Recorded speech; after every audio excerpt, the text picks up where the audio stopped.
Hey guys, very good morning. Yeah, welcome to this masterclass. So I hope everyone is doing well. So welcome back to yet another episode of this exciting series of masterclasses that we have been doing so far. So today's masterclass is about YouTube, and we have a very special guest, Sayan, who has been a long time data science professional, and he has been a visiting professor at Purdue University, has also been a visiting instructor and academician at different companies altogether, such as Edureka, Upgrade, etc. So let's take this session as in let's take this moment to welcome Sayan, guys. So yeah, Selcom, very much welcome to this masterclass. So please go ahead and give a basic intro so that our audience can know as in your background and your experience so far, and then we can sort of begin with this session overall. Cool. Right. Thank you so much, Vikas. And it's absolutely wonderful to be interacting with all of you. Thank you so much for taking time out of your schedules and attending this masterclass. I'm very sure it will be a wonderful session for each one of you. I'll quickly share my screen as we speak, and I'll quickly start on with a very quick introduction about myself. I hope everybody can see my screen. I think because already spoke a little bit about me. So I've been in the industry for almost around 12 years now. I started my career with Infosys and progressed through roles and pretty much been in data science and analytics field for uh, a good amount of 10 years in my career. It's pretty much the bread and butter work that I've done all through. Very passionate about it. Presently, I do consulting for Walmart and other organizations. I also impart corporate trainings, and also I have a tremendous passion for teaching. And whenever these kind of opportunities come for AlmaBetter, I do always love to interact and share my knowledge with all of you. So once again, I welcome everybody to this particular masterclass. I'm also a visiting faculty with several universities across the country. I have some engagements I do with IITs and IIMs, mostly as a visiting faculty. And this is just once again a very small introduction about what I do. Today's session, now coming to the specific contents for today's session, what we'll be doing, I'm very sure everybody is aware. We're going to be discussing something really exciting. Yes, guys, we're going to be discussing about YouTube. I'm very sure all of you know what is YouTube. Goes without saying, and goes without any introduction. So YouTube is one of the biggest video sharing one of the biggest video sharing platforms. Excuse me. One of the biggest video sharing platforms that is out there. And what we're going to be talking about, just to walk you through a little bit of the agenda, we're going to be starting the session. We're going to be starting the session discussing a little bit um, about what YouTube is, the platform of YouTube we're going to be talking about. And from there, we're going to be specifically discussing problems pertaining to YouTube. So what we really want to do in today's session is we're going to be discussing less of the theory parts of machine learning. I'm sure if you go to Google and if you search with data science, there are hundreds of examples that people will talk about that, hey, data science is used in this, data science is used in that. So what we have tried to do in this session is we've tried to do this session very differently. And we're going to be talking specifically about use cases in YouTube. We're picking up one particular platform, and we're going to be talking about all the machine learning use cases inside YouTube. So I'll take a little bit of time to introduce YouTube a little bit at a very high level, 30,000 feet overview.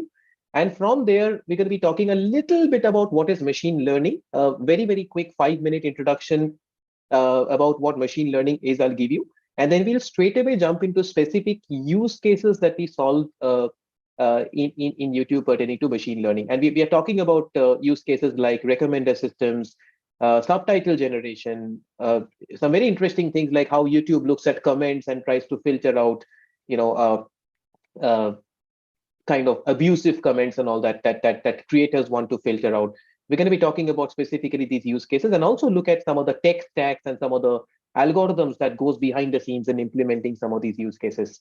That pretty much pertains to a 1 hour session that we're going to be doing, 1 hour 10 minutes, and then after that we're going to be obviously having a lot of discussion around AlmaBetter. There'll be a quiz that will also follow. So I really request the audience to stay put and be attentive, because there's a quiz that's going to follow, and we're going to be asking you questions about whatever we have covered. So and I'll also keep asking questions along the way, just to keep the engagement going.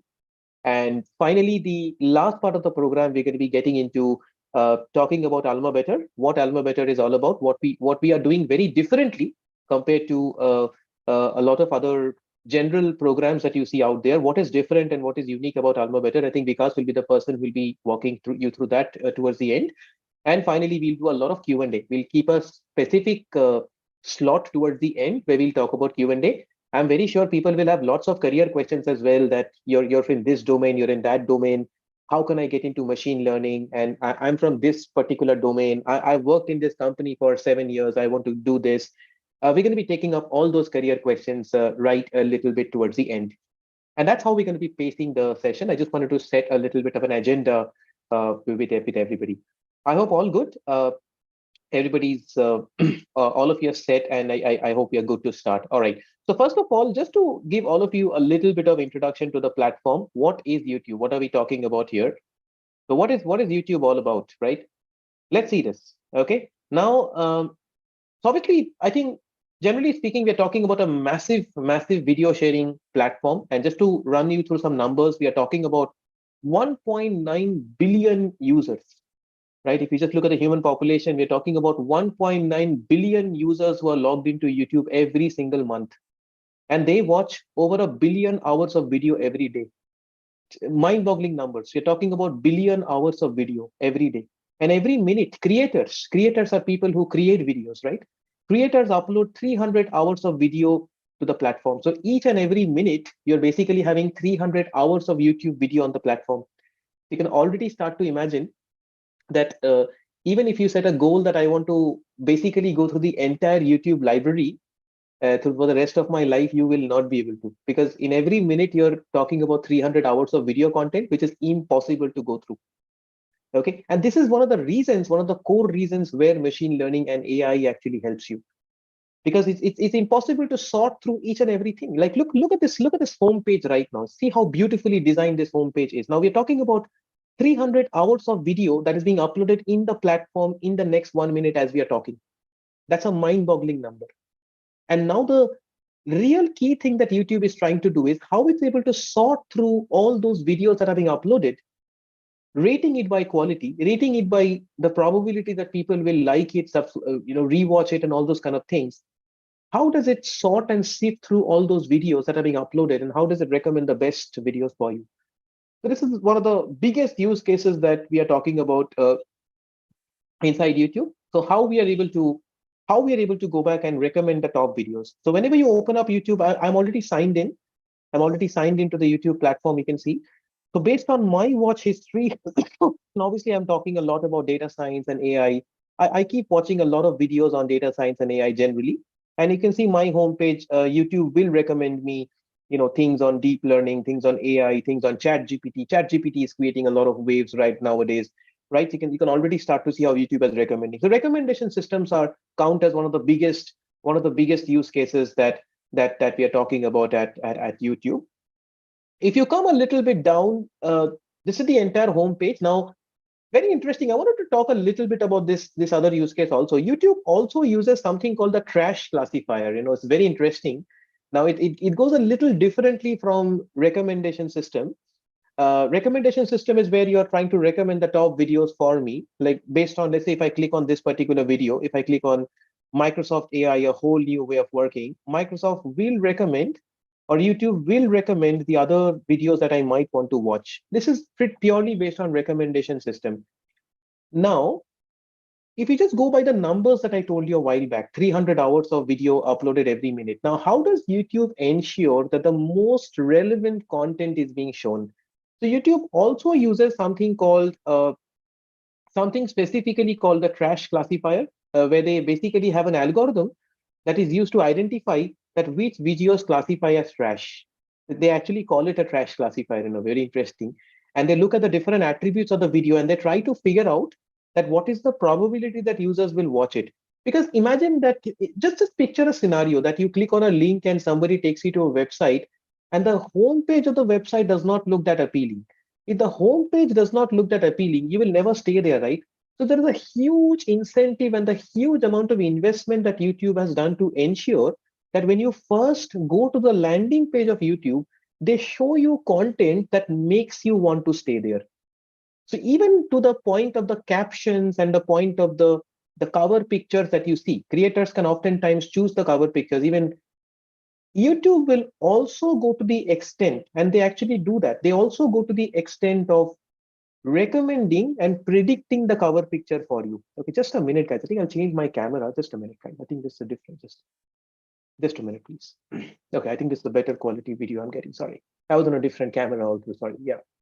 So YouTube can, excuse me. So YouTube can go back and predict based on the different attributes of the video. They can also recommend captions for you. They can also go back and recommend what kind of captions are catchy.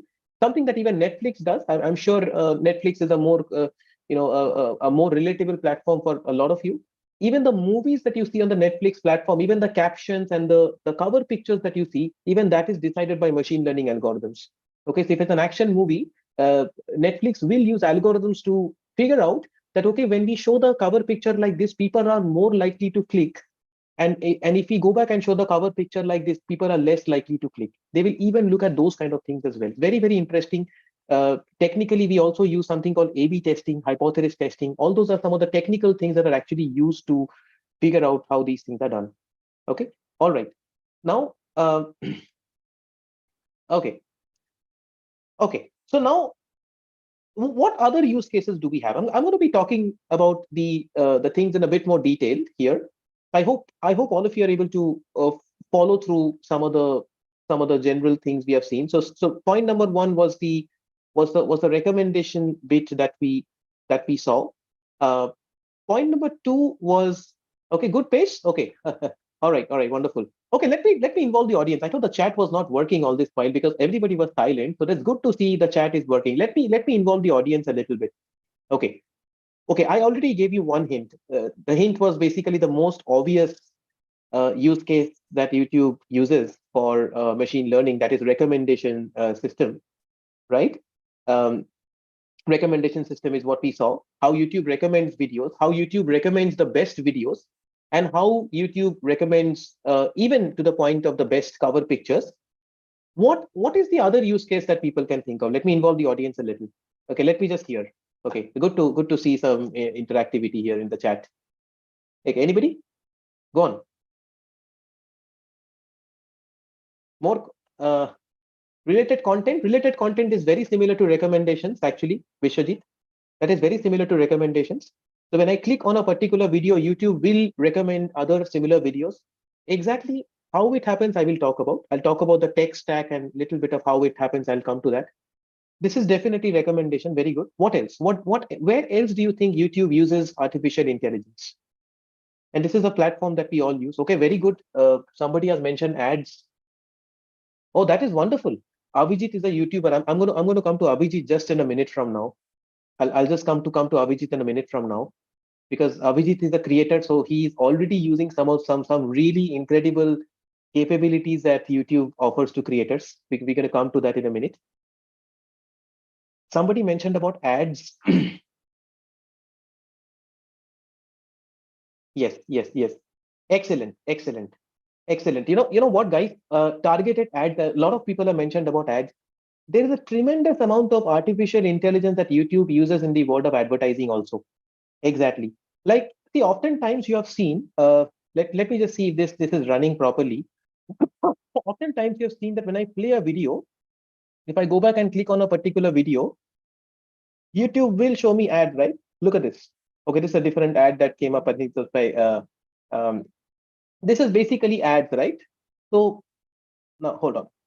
You can see the idea is, how does YouTube figure out for which kind of videos, what type of ads to show? There's a tremendous amount of analytics that happens there as well. Okay, because when you're watching a particular kind of video, like let's say you're looking at this particular thing, okay, rewire your brain and massive career growth, it has to be relevant ads.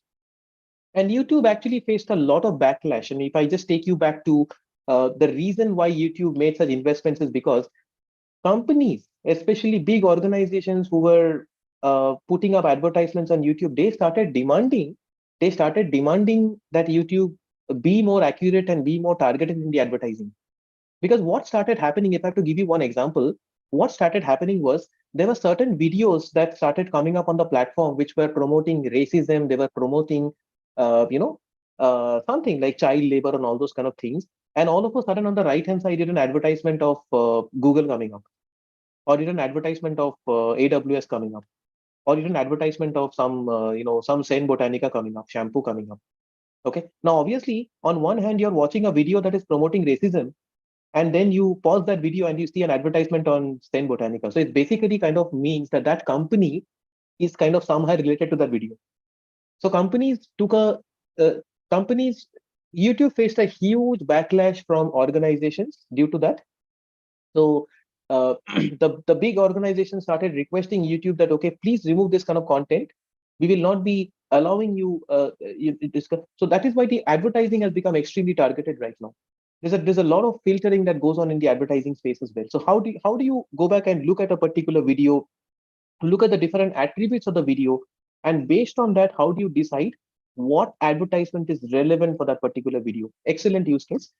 There was one more very interesting point that Firdos has mentioned, age restriction. Excellent point, Firdos. And if I just have to touch base upon that use case also, YouTube actually places a tremendous amount of importance on um, child content, adult content. If you know, YouTube has a section specifically for kids also, and YouTube takes a lot of care to ensure that in that YouTube for kids section, no adult content is actually shown. Now, obviously, if you just go by the numbers that I pinged you, 300 hours of video uploaded every minute, it is not possible for a human expert to keep on reviewing every single video that is uploaded. Now, having said that, YouTube does have the that particular feature, but YouTube will basically be using machine learning and AI to predict whether a particular video is 18 plus or adult or not. Like if you look at this particular video, YouTube will look at all the features of this particular video, and based on the content, based on the kind of things that are shown, based on the pictures, based on all of these attributes, YouTube will basically assign a particular probability, that what is the probability this pertains to adult. And if the probability of adult is high, then YouTube will not show this in the child platform. So this is again a wonderful use case of how AI and machine learning is used. So just wanted to give you another 30,000 feet overview on that. One of you also mentioned something called the up next feature. Okay. Yeah. Up next feature. Okay. Up next feature is also another wonderful feature that it basically has. So where you basically watch a content and automatically YouTube will autoplay the next most recommended content. Right. If you just go all the way until here, if you go all the way until the end, YouTube will basically recommend the next most important content that you might want to watch. This is again related to recommendation here. Okay. Yeah. Okay. Wonderful. What else? What else? I think we have talked about quite a few use cases already that are happening at YouTube. What else? What are some of the other use cases? Okay. So we basically had, there was one person who commented on this one. So we had Avijit. Avijit Mondol is a YouTuber. So Avijit, would you like to talk a little bit about how as a creator? So you upload videos on YouTube, which is wonderful. So can you tell me, as a creator, what kind of tools does YouTube give you to to make you more efficient? Any thoughts from you, Abhijit? Video analysis, that goes without saying. So I think talking about creators, when you go back and upload a video, even I have a creator studio. I'm not too much into content creation, but if I just quickly take you to YouTube Studio, you'll see that this is what the creator dashboard basically looks like. Very interesting. There's not too much of stuff I've got, but this is how the YouTube creators dashboard looks like. And if you go to the content section, this is basically where you can upload content. You can go to the dashboard and you can upload a video. Let's say you want to create a video on some topic. you can upload a video. Now, even a 5-minute video, will go back and take at least 30 minutes time to process. That is the amount of processing that YouTube is doing behind the scenes. There's a tremendous amount of processing that is going back and trying to do. Okay, so if you go back and upload a particular video, YouTube is basically doing a tremendous amount of processing behind the scenes. So some of you actually mentioned about video processing, video analysis.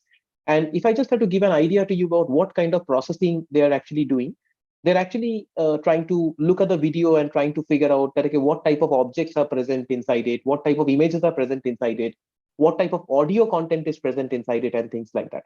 So that is the kind of analysis that is doing. Okay, so coming to the content part, now the very interesting thing that YouTube is doing is just to get you on this one. Yes. Wonderful. Copyright warning, Salim. Beautiful. I think, again, as creators, this is a very important part. And YouTube actually uses a tremendous amount of analytics in copyright infringement also.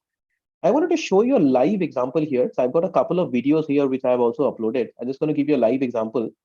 If I just click on edit, okay, if I just quickly click on edit, I hope this will work fine. Just a minute, guys. If I just quickly click on edit, this is a very general video that I actually have. And if you go all the way down, look at this. These are two things. One is, as a creator, I can decide whether the video is meant for kids or not. Right? You can see, yes, it's made for kids. No, it's not made for kids. So it is a non-kid video. So even adults can watch it. Absolutely fine. Now, look at this one. Come all the way down. Come all the way down. And you basically have a section called language. Okay, sorry. Okay. Look at this one. Comments and ratings. Look at this. You can see hold potentially inappropriate comments for review. And I can also click on increase strictness. Now, what it means is that, let's say you're a creator, and see, oftentimes what happens in public platforms, I think on a lighter note, I'm just saying, because I'm sure we've all encountered all these things back in the pandemic days, like somebody will upload some content and, people will, just for the fun of it, just write something. Koi kuch likh diya, somebody will say this, somebody will say that, right? We've all seen these kind of cases. So how do you actually prevent? Because the creators, honestly, they spend a lot of effort in creating a particular video. So how do you ensure that the creator's integrity is also being maintained?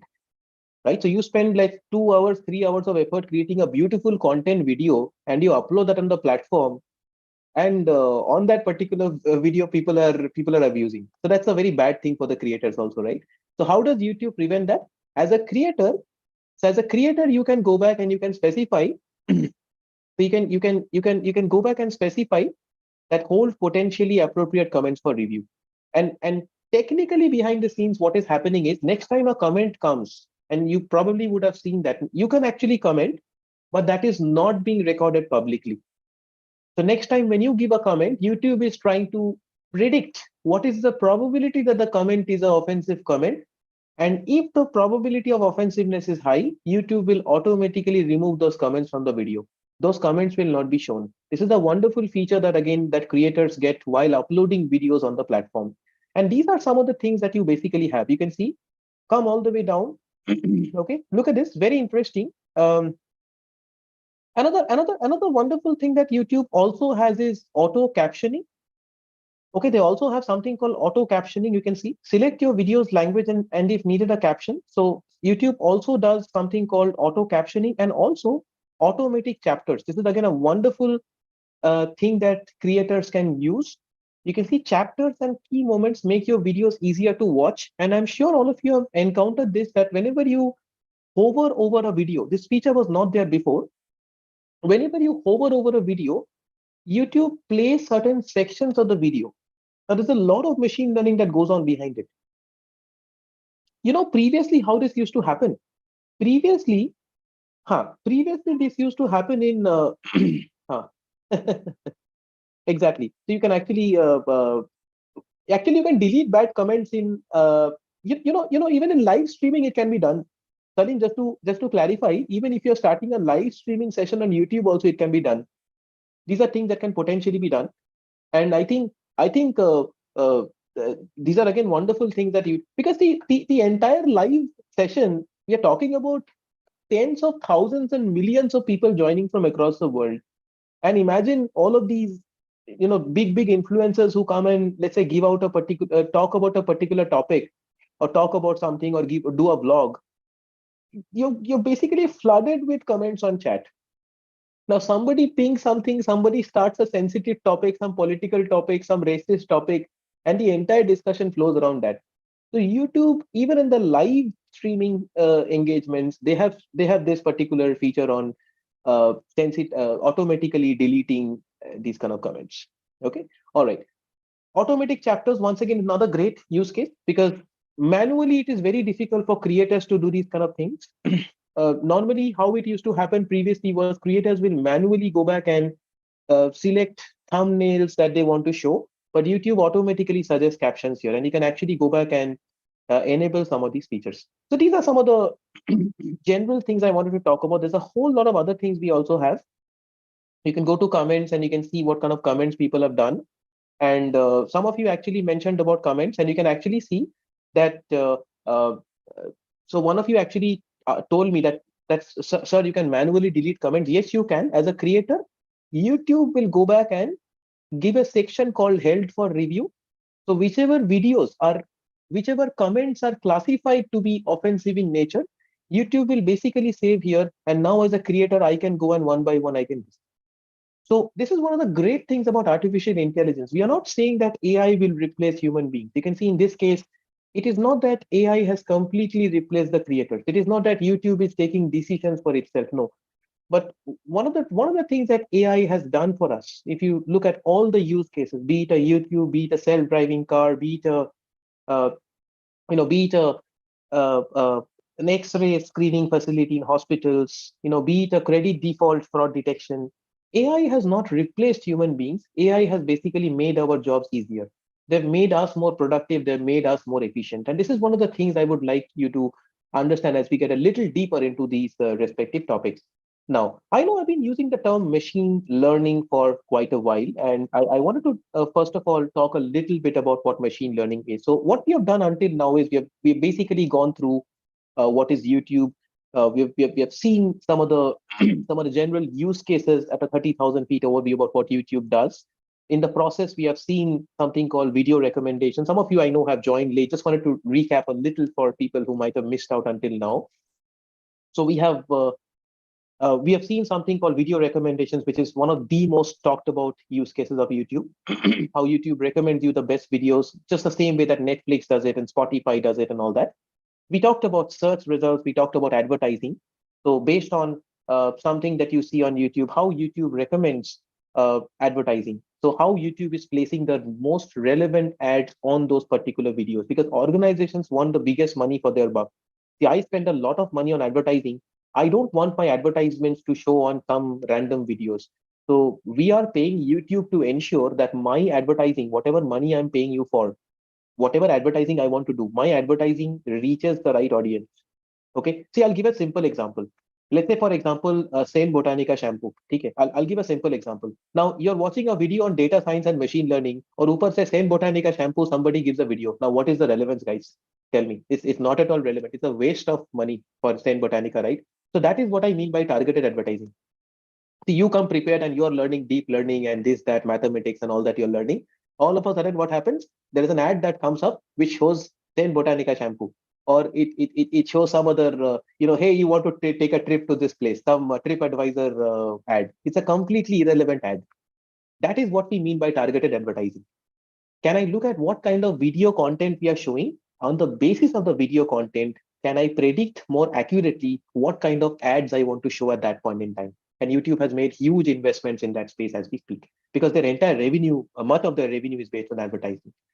Now, I've been using this term for for quite a while, machine learning. And what I want to do at this point in time is I want to talk a little bit about what machine learning actually is, right? And guys, I hope all of you are okay with the flow. I'm not using too much of the slides right now, so I want to go back and kind of make it very dynamic, and so don't want to stick to one slide and read from the slide deck. So I want to go to lots of different places and kind of make this session very exciting and very interactive for all of you. That's the whole idea.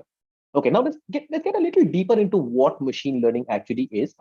And if you see, these are some of the general problems that we are trying to solve using machine learning in the personalization space. So, but before all of that, what is machine learning, right? I've actually taken this platform called Teachable Machine Learning with Google. It's a wonderful platform using which I want to demonstrate machine learning. And I think the simplest way to think of machine learning is this. Okay, if I just had to give you a 1 minute introduction to machine learning, then I'll demo this out for you in this platform. How do you teach a machine the same way that you teach kids? So picture a small child, and the kid is going to kindergarten. Imagine there's a small kid that we have, and the kid is going to kindergarten. Okay, imagine there's a small kid, and the kid is going to kindergarten. It's your very first day in school, right?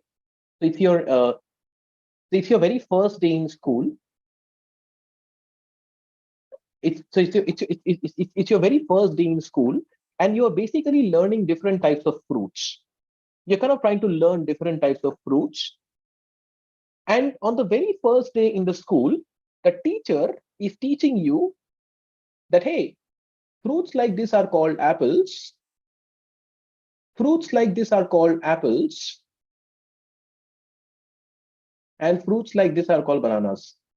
I know this sounds very, very basic, but believe it or not, this is the idea behind what we are trying to do in machine learning.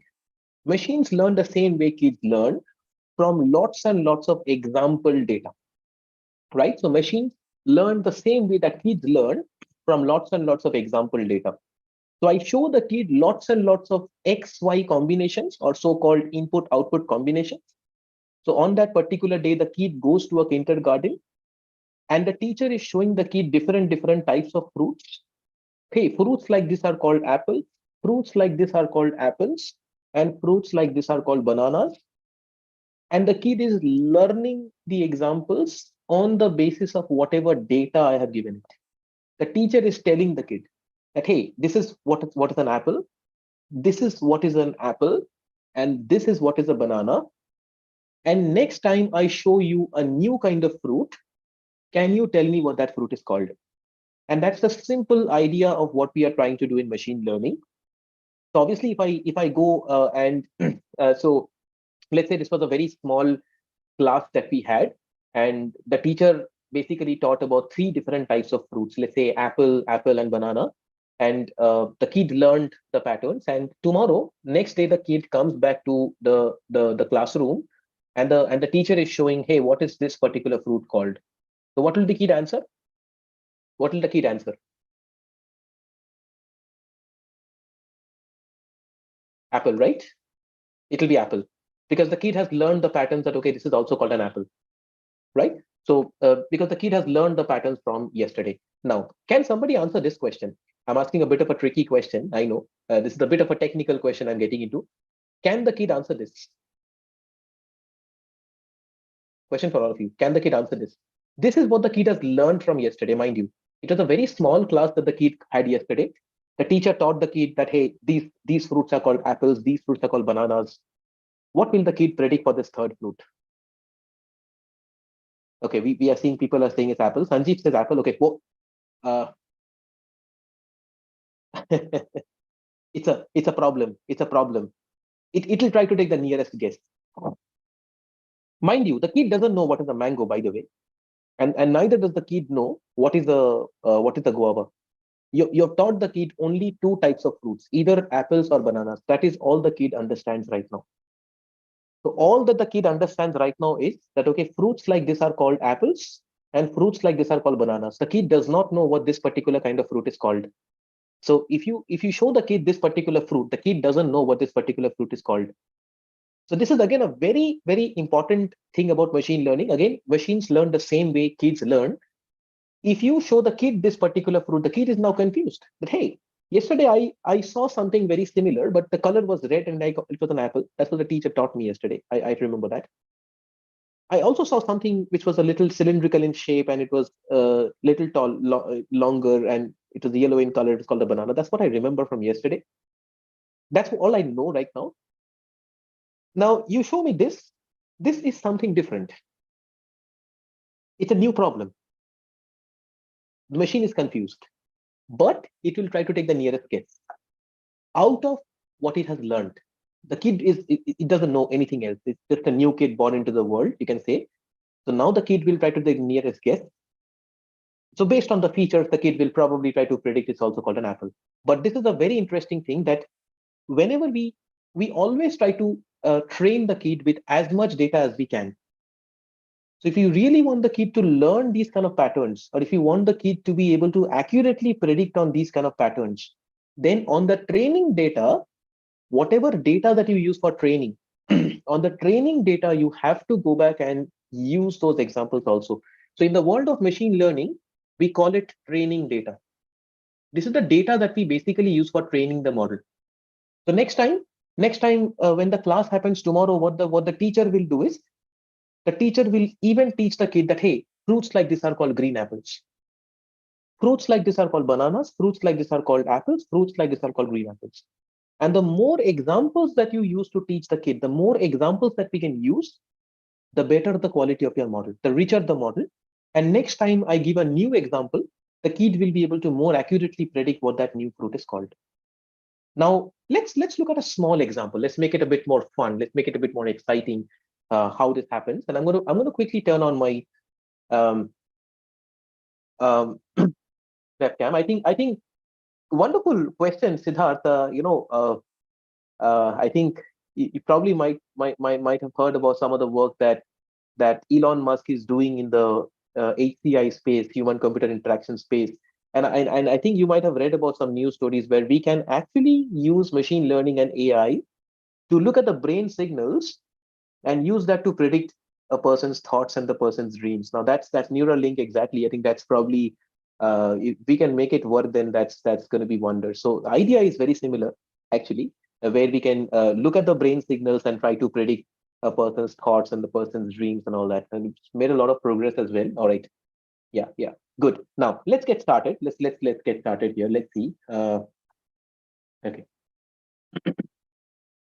But I think I need to turn on off this particular camera here because I need to get this up and running. So I'm going to show a small image project to all of you. Okay. And the whole idea is I'm gonna quickly let's see what all objects can I pick up. I'm probably going to take up my mobile phone and I'll probably take my take a cup. Huh? I'm going to take a cup. I have a cup right now. So I'm going to basically sample between two objects. On one hand, I'm going to teach the machine that, hey, this is called a cup. And I'm also going to teach the machine that, or let me see what other object I can find. Probably I'm going to also teach the machine that, hey, this is called the AC remote. The two objects. So on one hand, so the machine doesn't know anything right now. I'm going to teach the machine that, hey, objects like this are called cups, and objects like this are called remotes. Let's see how this works out. Okay, let's take a look at that quickly. So I'm going to quickly turn on my webcam, and I need to sample. I hope all of you can see the picture screen. I just am going to remove some of the background as much as I can, so that's okay. Um, I think my black shirt might mess up the model, so I'm going to just try to clear some space and only use this part. Okay, that's okay. I think it's a powerful enough model. It should work fine. Okay, so this is what it is. I'm going to just hold it here. Try to there's no T inside the cup, otherwise it'll fall. So I'm going to just hold it in different angles and try to take pictures and hold to record.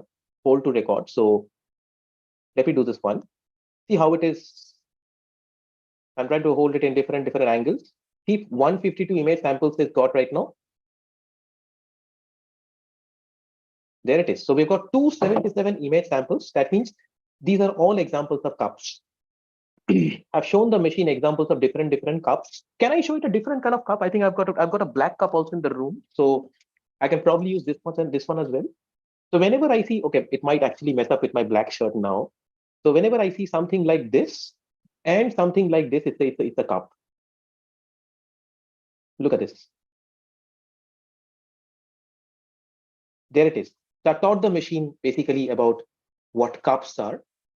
Okay, these are all examples of cups right now. And on the other one, I'm going to call it a cup. I'm just trying to demonstrate what machine learning is in very simple terms. It's called a cup. And on the other hand, I'm going to show it a small example of what is the remote, right? And this is the basic idea. The more examples that you show, the better the quality of your model. The next class is going to be that of a remote. You can see this is the remote, simple one. I'm going to hold the remote right now. Oh, I'm sorry. I think I just took one picture. Yeah, there it is. I'm going to just rotate it a bit, just so that you see it in different angles. This is the remote. Even the back side, just if I picture the back side, the model should recognize the remote. So we've got 358 samples of remote. And it's a simple binary classification problem that we have. So we have two use cases. So one, we have got examples of cup. One, we have examples of remote. And this is like, imagine the case of the small kid. The kid is trying to learn the patterns in the school. And now I'm going to train the model. I won't get too much into the details about batch size, epochs, and all those kind of things. These are the technical aspects in machine learning. I won't get too much into. This is your training data. That's the training data, X, Y combinations. So pictures like this are cups. Pictures like this are remote. And you're going to train the model. You're going to train the kid. It takes a while to train the patterns. And next time I show it a different kind of, a new kind of image, the model will be able to predict what that particular what that particular image is. Is it a cup or is it a remote? So that's the crux of what we are trying to do. I think the website got hanged or something. Okay, no, it's starting. It's starting to train right now.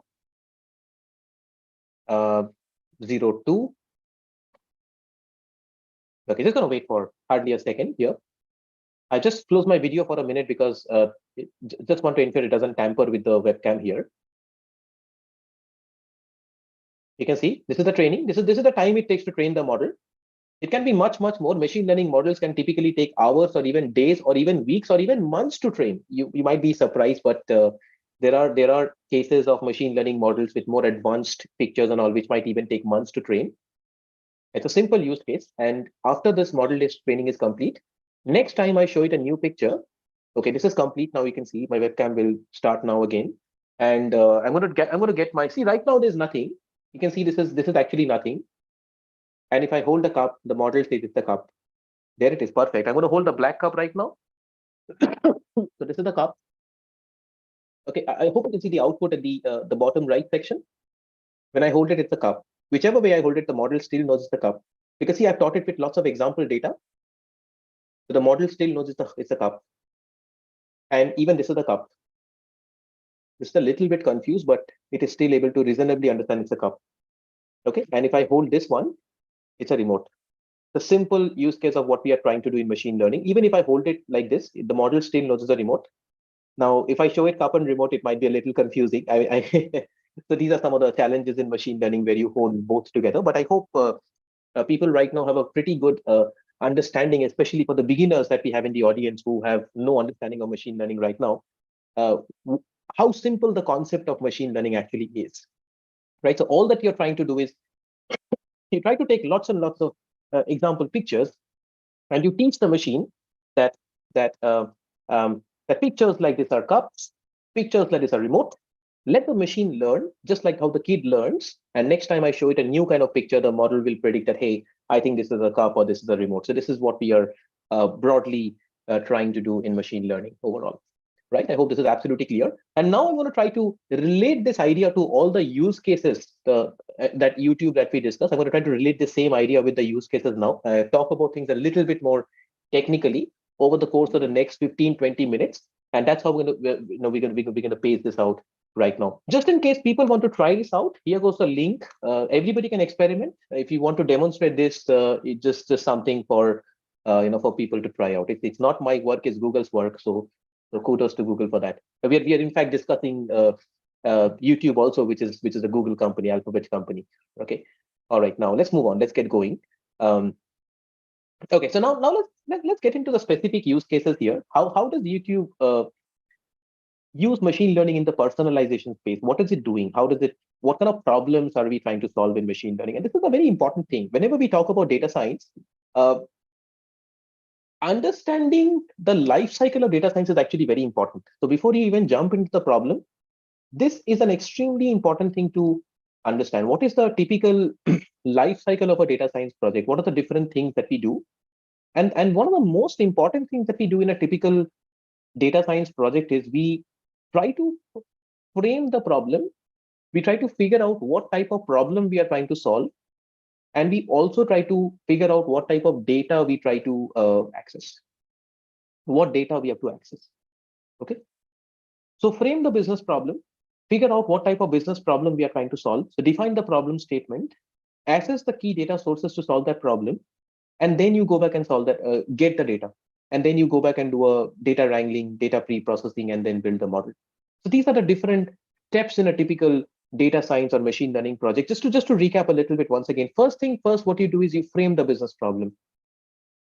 So understand your business, understand your domain. In our case, we are talking about YouTube, right? So understand what is the problem that YouTube is trying to solve. Which videos are most likely to be of interest to this user? Recommendation. So we are talking about what are the most liked videos for the user. How likely is the user to watch the entire video? Okay, what topics does the user enjoy watching? What types of content are most likely used to keep the user engaged? And what language and location does the user prefer? These are the problems that we are trying to solve. In simple terms, you're trying to develop a good recommendation engine. Next time a user goes to the YouTube homepage, how can I ensure that I show the user the most, the best, the best and the most curated homepage out there? How do I ensure that? How do I ensure that what the user sees? Just to go back to my the YouTube homepage once again. So how do I ensure that the user is basically seeing all the relevant content right now as we speak? So this is what I want to ensure. So to solve this particular business problem, we have to figure out what type of data is required. The next step is you try to figure out what type of data is required. So just to understand this a little bit more technically, what we do, we actually use an algorithm called collaborative filtering.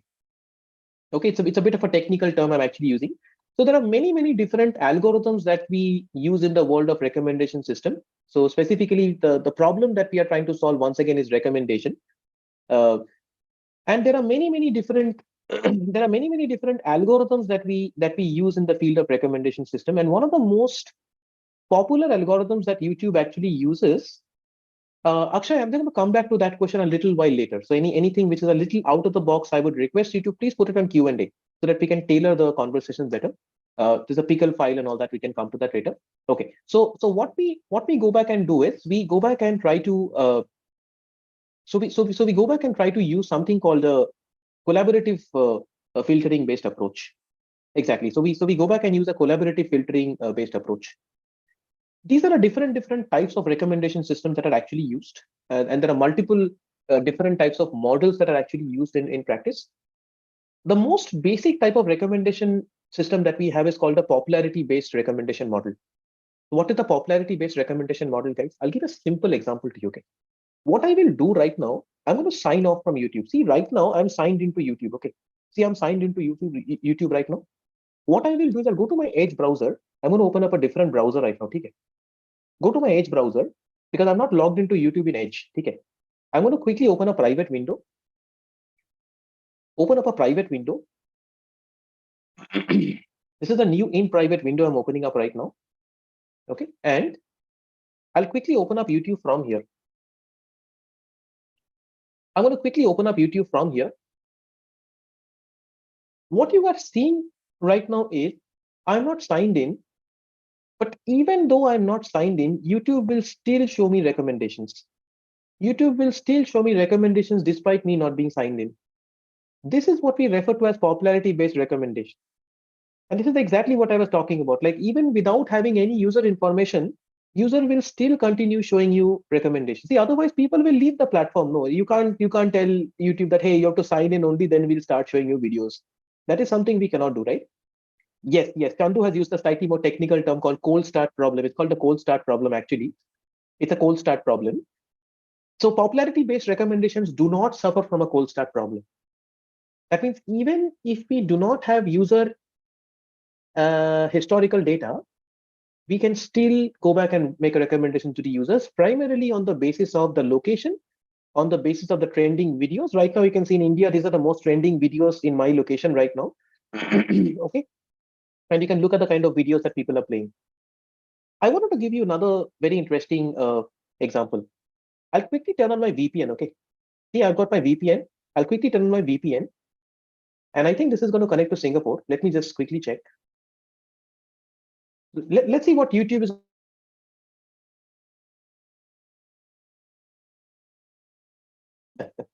Okay. Arijit Singh fan. Okay. Just a minute. You can see location is Singapore. And now I will quickly reload the page. If I do this now, I can basically see the most trending videos that are playing in that particular case. I think it's not come. Let me open up a new window. I can basically see the most trending videos that are opening up in that particular location. This is the simple way how YouTube will go back and do the record. And this is not only for YouTube, it's also for Amazon, it's also for it's for any platform for that matter. Okay, you can go back to YouTube, you can go back to youtube.com, or you can go to Amazon, you can go to any platform for that matter. Okay, and you'll be able to see that the recommendations that will typically come, the recommendations will typically, you can see now the recommendations, you have to actually reload the page, and now you can see, this is something obviously doesn't relate to an Indian audience. This is actually Singapore stuff. That means if anybody from Singapore, without signing in, go to YouTube, they will basically see the same page I'm seeing, similar page basically, because it depends on the IP address I'm connecting from. I'm on a private IP Singapore location, let's say VPN, and you can see this is the trending content in Singapore. This is what we refer to as a popularity-based recommendation system. Even if you go to, you can see trending videos and all that. Okay, no songs in this class. Okay, all right. Now let's quickly go to Amazon. And if you go to Amazon right now, even Amazon, we can see Amazon.com. Even Amazon, you can see it will be a different thing. The kind of any platform for that matter. You talk about Netflix, you talk about Spotify, you talk about YouTube, you talk about Amazon.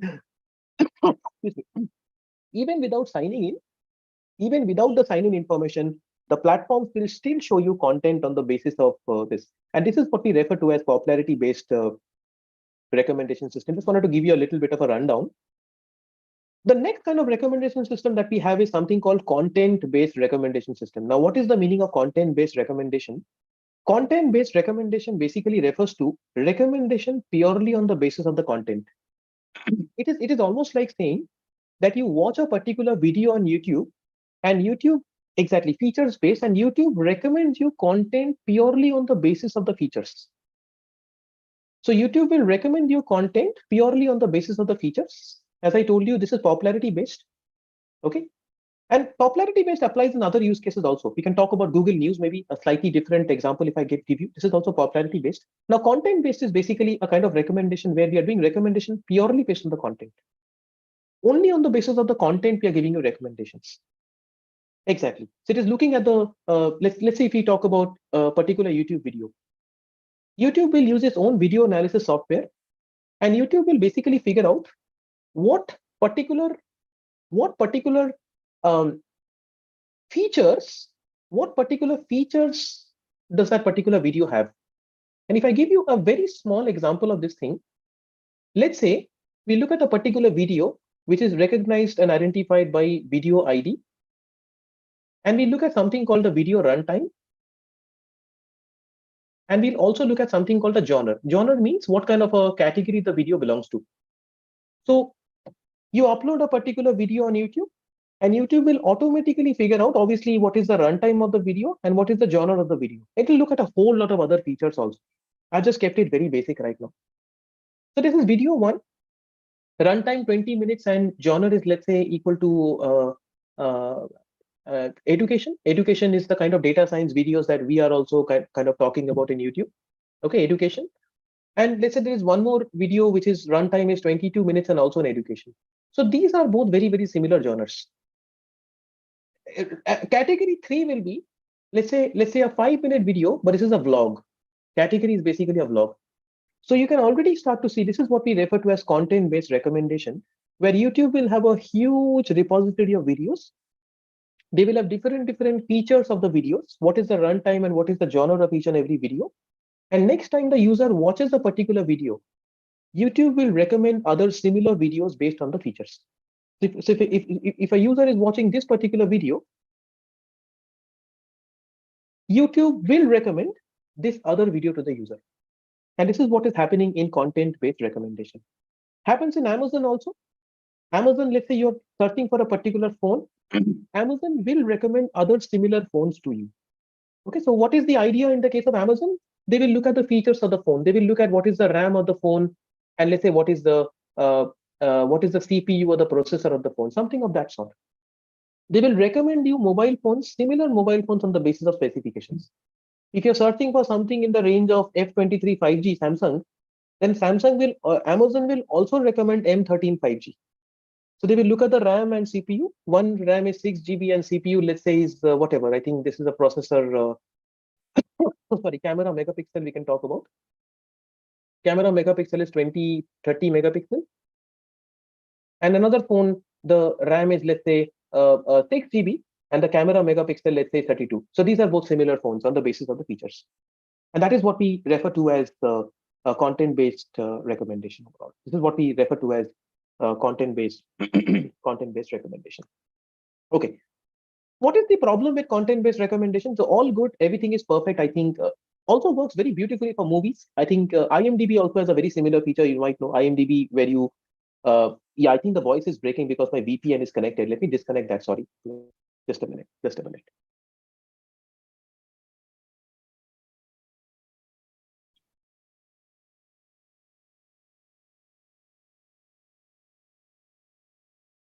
Okay, I hope it's fine now. Yeah. IMDb also provides rating. Correct. Yes. Yeah, it does not suffer from a cold start problem. Does this solve the cold start problem? There is no cold start problem here also. So obviously here also you can see the user is not signed in.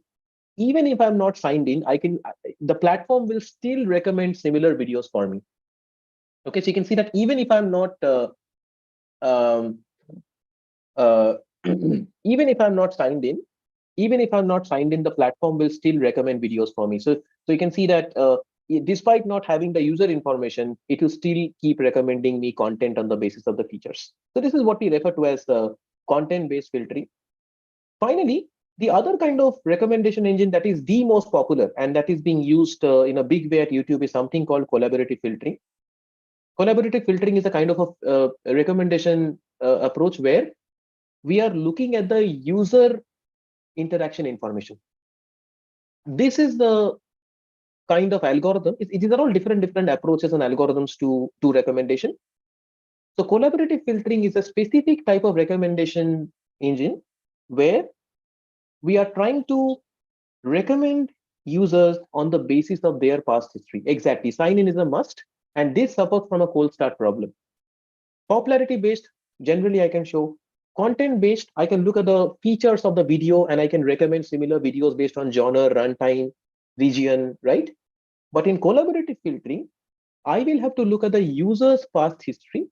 I will have to go back and look at what type of videos the user has watched in the past. And on the basis of that, I will recommend similar videos to the user. And that is what we refer to as collaborative filtering based approach. If I have to get a little technical with the audience, if I have to talk about this a little bit more technically with you, what we do in collaborative filtering, right at the initial point, we actually work with this thing called a user item interaction matrix. Okay, I'm going to make it a little technical for the next 5 minutes to help you understand what collaborative filtering actually is. Exactly.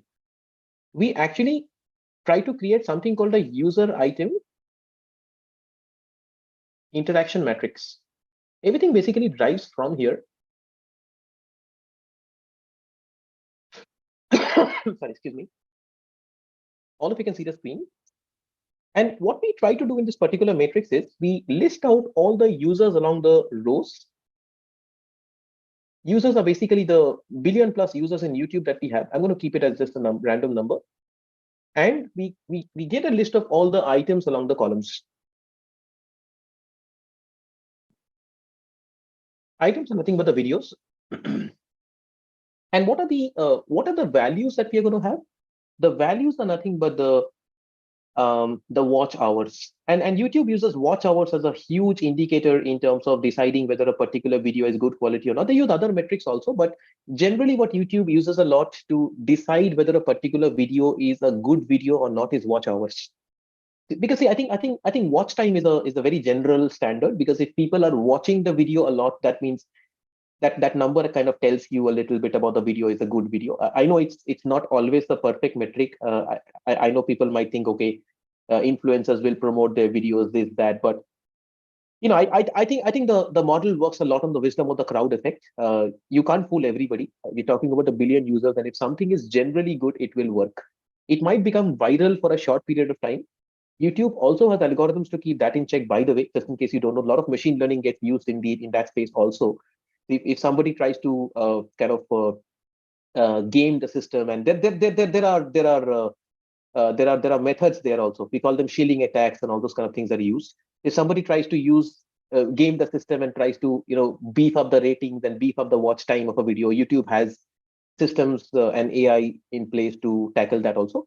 But generally, watch hours is the very common approach that is used. Okay, so we have a billion plus users. We have tens of thousands of items that we have. So we are saying that user one has watched item one for 5 minutes. User one has watched item two for, let's say, 10 minutes. User three has watched item three for, let's say, 1.7 minutes. This is the user item interaction matrix that you will create. And this will be automatically updated real time as and when new users come, as and when new videos get uploaded. This matrix will constantly get revised. But this is the thing that we are primarily dealing with. And the general idea behind the collaborative filtering based approach, this is something that you will already have. This is not something that we have to create, mind you. This is something that you will already have at your disposal. You already know who your users are. You already know who your items are, what your items or videos are, and you already know how much time a user is spending on a particular video. You already know that. Now, technically, what you're trying to do is you're trying to use that interaction matrix and create, excuse me, a user-user similarity matrix. And I'll keep it very simple. That there are different types of collaborative filtering we have. And if I have to get a little technical, I'm talking about something called UBCF right now. UBCF stands for user-based collaborative filtering. And all that we are trying to do in this UBCF approach is we are trying to create a user-user similarity matrix. Okay, don't be overwhelmed. I'm just trying to make it a little, give you a 30,000 feet overview into the algorithm, what it is. But I hope exactly user-based and item-based. So just to repeat, we start with the user item interaction matrix. And from the user item interaction matrix, we try to create the user-user similarity matrix. Okay, so there goes the user item interaction matrix.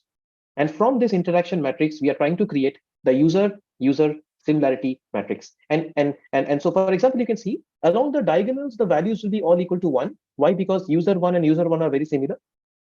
User 2 and user 2 are very similar. User 3 and user 3 are very similar. The diagonals will all be equal to 1.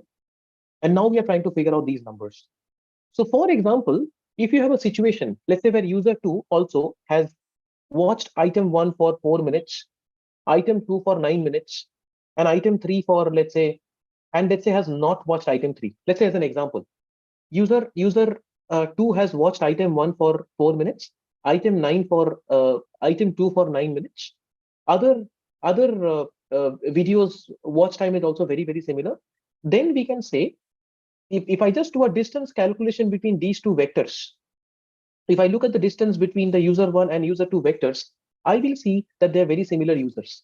And you can think of a simple Euclidean distance or cosine distance we can look at. And we can see that because both of these users are having the similar watch time across all the videos, these two users are very similar. And that's why the similarity value will be equal to something like a 0.8. I'm just giving a ballpark number. This is how you can decide that, okay, users like this are very similar to users like this. That's the interaction matrix that we are trying to create. And once I know that user 1 and user 2 are very similar, once I'm able to figure out that thing, now, because user 1 has watched item 3 and kind of liked item 3, because user 1 has watched item 3 for 17 minutes, I will recommend item 3 also to user 2. And that is the way the user-based collaborative filtering is going to work. So look at the available data, whatever available watch time data I have across all the users, find out similarity of users, across all pairs of users, find out the similarity, create a matrix of user similarity matrix you try to create. And if I see that two users are very similar, for example, here user one and user two are very similar. If I see that these two users are very similar, because user one has watched video three, I will recommend video three also to user two. I will recommend video three also to user two. And this is a simple way how collaborative filtering based algorithms are working. And as you can imagine, in this third kind of approach, it is based on user historical data. So if I do not have the watch time information, if I don't use the watch time information, then I will not be able to use this kind of an approach, because I need to have the user signing in. I need to have the user's historical data. Only then I can use this kind of a collaborative filtering approach, because otherwise what will happen is we will not have that information with us. Yes. No. It will be done outside in a different system. You have to understand, Kaushal, YouTube is basically a web application. So there's an application server, there is a separate model training server. So the UBCF happens in a different server, not on the production server, because obviously this is extremely compute intensive. So this model training will happen elsewhere. And then we have YouTube is running on a separate server, obviously. Yeah, it's distributed. Yeah, okay. Exactly. Cold start is the major problem here. Precisely. Yes. So what I talked about here is specifically user-based collaborative filtering. But guys, what happens in a more real-world scenario is something called a hybrid approach. This is something that happens more real time. Excuse me, where organizations, they use a list of different approaches. Okay. And I think at this point in time, I've talked about a lot of use cases. I talked about Amazon, Spotify, Netflix. Obviously, YouTube is the mode of interest for us right now. Let me get into something a little different. I think you might find this interesting, because I'm going to take you to 1mg. 1mg is basically our medicine delivery startup, right? Owned by Tata. So let's get into 1mg. Very interesting. I'm going to open up, let me just search for a tablet called LIMSI. Okay. Let's see how 1mg uses recommendation, the three types of recommendation that we talked about, how they use it. If I click on LIMSI, if I click on LIMSI, look at this, all of you. 1mg will give you content-based recommendation. This is a good example of content-based recommendation. So based on the composition of the LIMSI tablet, LIMSI is a vitamin C tablet. Okay. So based on the composition of LIMSI, 1mg is recommending other similar tablets to you. This is called content-based recommendation once again. So because it contains the LIMSI and Serine are very similar actually. So as Citravit, it's also vitamin C, 500. I think it consists mostly 500 mg of what is called ascorbic acid, sodium ascorbate. Sorry, if you look at the composition, it's 450 mg of sodium ascorbate. Looks at the features, and based on that, it tries to okay, it tries to basically recommend other similar things for you. Okay, if you come all the way down, this is collaborative. Customers who bought this also bought this. Very interesting. This is kind of like what we are doing in collaborative. So this is where you're looking at the customer's historical information, and you're saying, okay, you are this customer. I know your historical data. Similar customers to you also bought this, so you might also like this. That is collaborative. So content-based is only doing on the basis of the features. What is the composition of the medicine? Whereas collaborative tells you that, okay, users similar to you, we know your watches, we know your purchase history. These are the kind of medicines you purchase. Customers similar to you in terms of age, in terms of other features, customers similar to you have purchased this, so you might also like this. So that's why we're recommending. So this is collaborative. This is the idea behind what collaborative filtering actually is, right? And as you can see in the real world scenario, we are looking at hybrid models, not just one kind of approach is being used. There are hybrid models, multiple types of approaches are being used. Now, I have a question for the audience. I've been going on and on for a while. What is this kind of recommendation called? This is very interesting. Frequently bought together. I'm looking for a slightly technical term. Now, either this is more of a quiz question. I know we'll be running a quiz also shortly. But what is this called? It's more of a ad hoc quiz I'm actually asking the audience. I haven't discussed it yet. What is this called? What kind of a recommendation model is this? No, it's not popular. Not popular. Popular is the homepage. What is this model called? Frequently bought together. A popular is basically in the spotlight. Somebody say popular. Tanisha, popular ye hoga, okay? In the spotlight. These are advertised things. This is popular. What is this called? What is frequently bought together? No, not collaborative. I talked about now. Just now I talked about collaborative. That's not cool. This is not collaborative. Collaborative matlab, customers similar to you also bought this. What is this called? I think I'll take the answer from Chandu. Chandu has given the right answer. It's association based. Association based rule mining. Yes. Can I get a more technical term, guys? Slightly more technical term. Okay, it's called a priori algorithm. Association rule mining. So here we are just looking at associations. We're just looking at what kind of a priori. That's a slightly more technical term. You can already start to see in one page there are multiple types of recommendations getting used. So frequently brought together. So this is the other kind of recommendation that is actually working out. It's called association based. So we're looking at the association rule mining. The technical term that we are using is called association rule mining. Okay. So association rule mining tells you that based on your purchase history, we are seeing that this and this item are getting purchased together. Content based says, okay, you bought this, so this is similar to this. Collaborative says, okay, you bought this. These are customers similar to you who also bought this, so you might like this. That's collaborative. We are looking at other customers' information. And association rule mining simply says that, okay, departmental stores, that, hey, we're just looking at the transactional data. 1MG has looked at the last 10,000, 20,000 orders in their platform, and they've generally seen that across all the orders, customers typically buy Limsi and Zandu aloe vera together. We don't care about who the customers are. We don't care about what the products are. We don't care about that. Features, nothing matters to us. We're just simply seeing that these two are being purchased together. Association. We're trying to find association between two items. And as Akshay very beautifully mentioned here, departmental stores will do something very similar. They're not concerned about who the customers are, because most of the time the department stores will not even have access to the customer information, right? We will not have a membership card and all that. They will not have that. But they will know that customers that typically purchase this soap and shampoo together. Customers have purchased bread and butter together. Customers have purchased milk and eggs together. Combo. And once we are able to see that customers have purchased multiple items together, we can give a combo discount on that. And you can also, you can go back and see how we are able to use this kind of an approach here overall, right? I wanted to give you a couple of very interesting, use cases here. This particular idea of association rule mining was really popularized by Walmart. Walmart was one of the pioneers in this domain, and this article goes back to April 6, 1998. Okay, this article goes back to 1998. Very interesting article.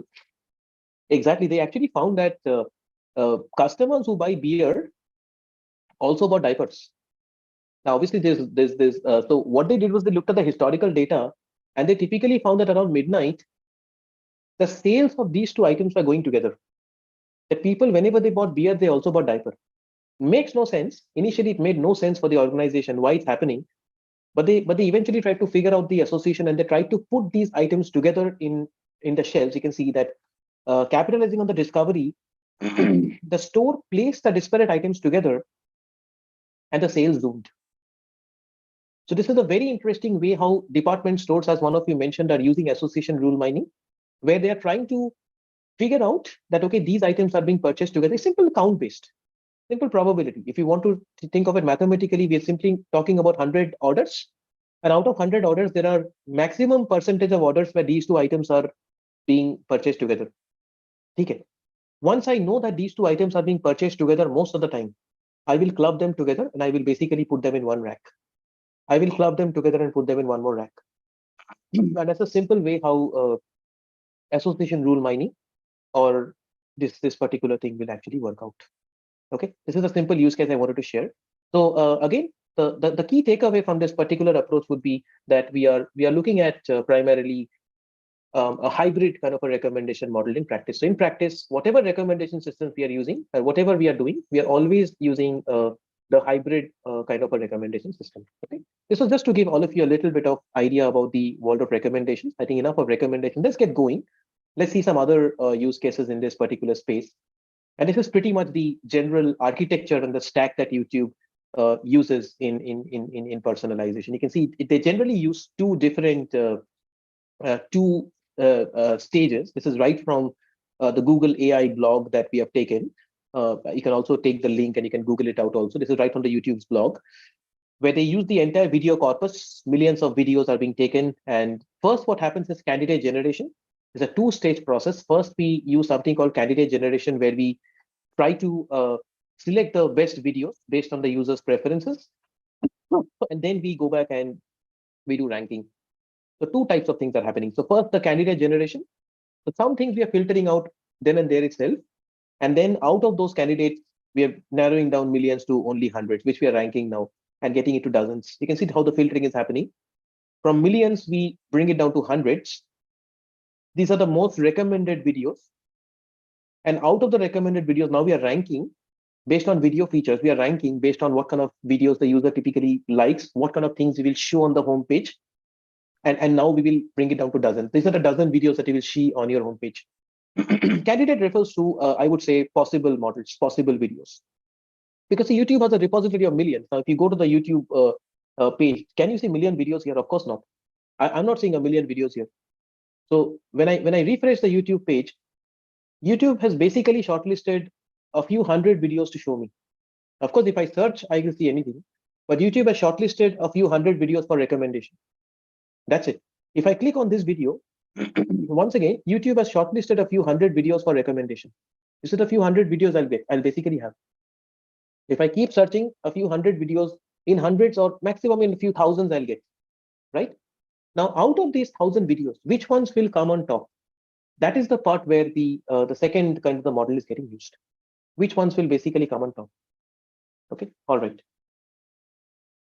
Right.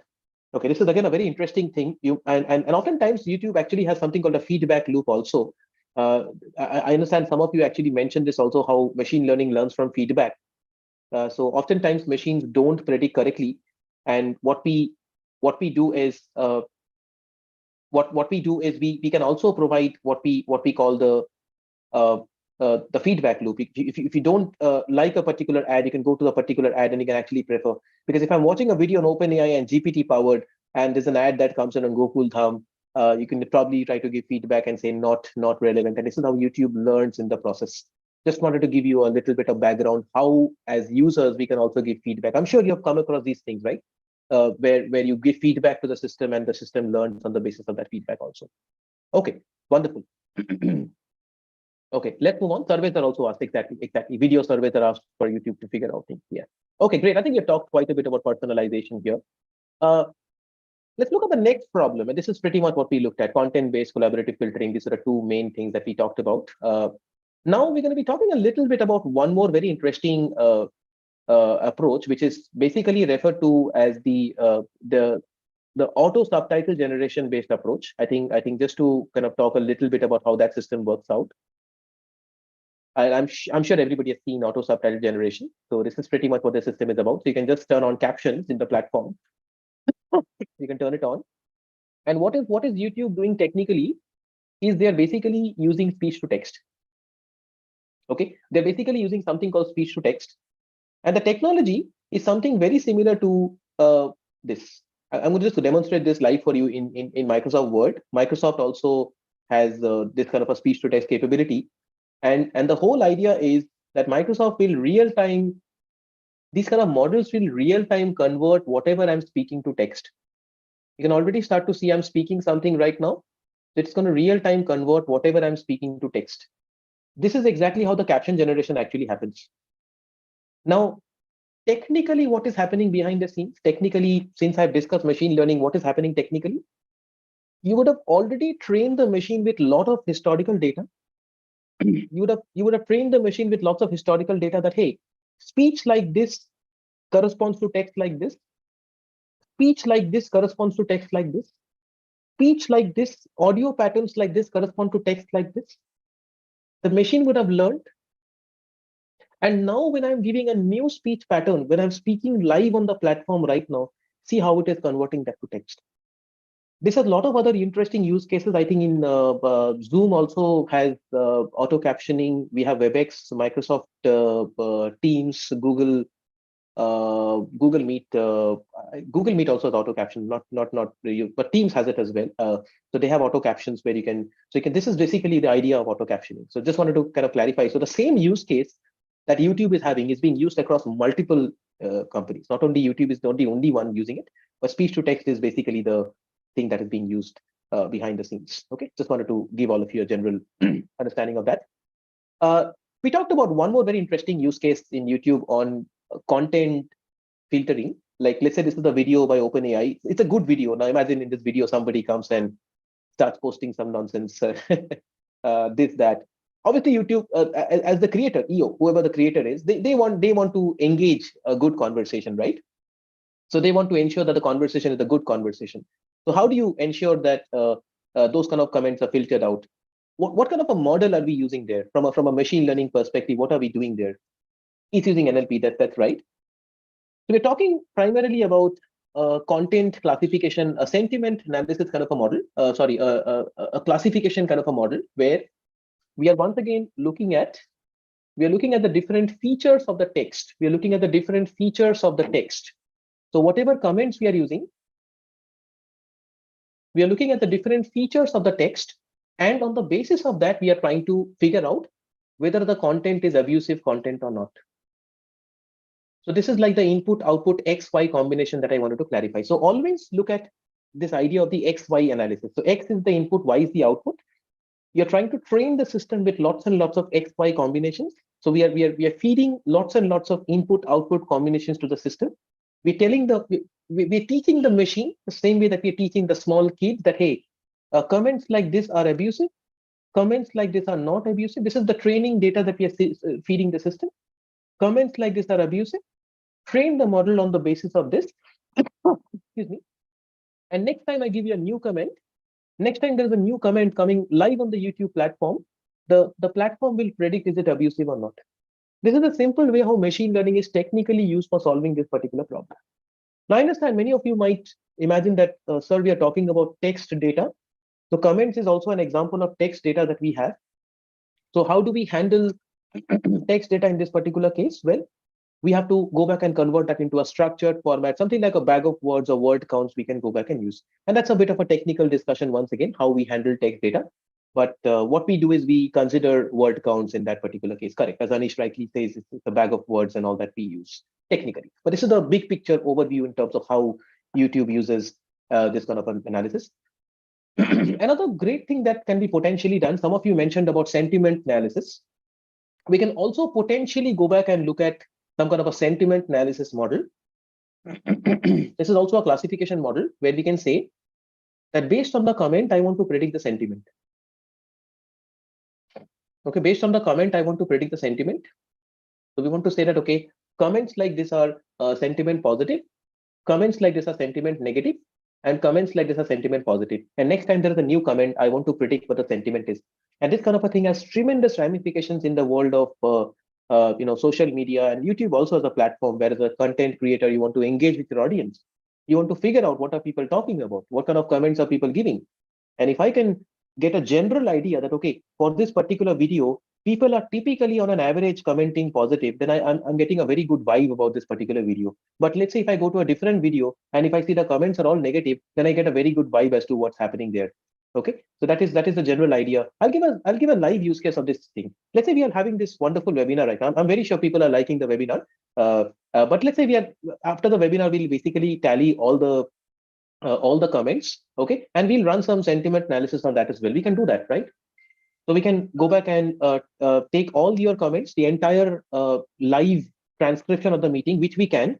We have capabilities to do that. We can take the entire transcript of the meeting and we can basically run it through our own sentiment analysis model, and we can predict that, hey, what was the overall sentiment of this particular masterclass?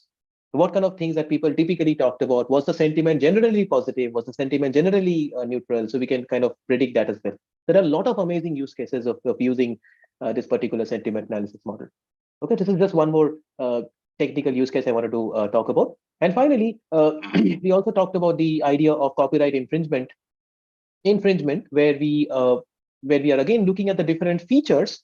We are again looking at the different features of the video, and we are trying to match it with other similar videos.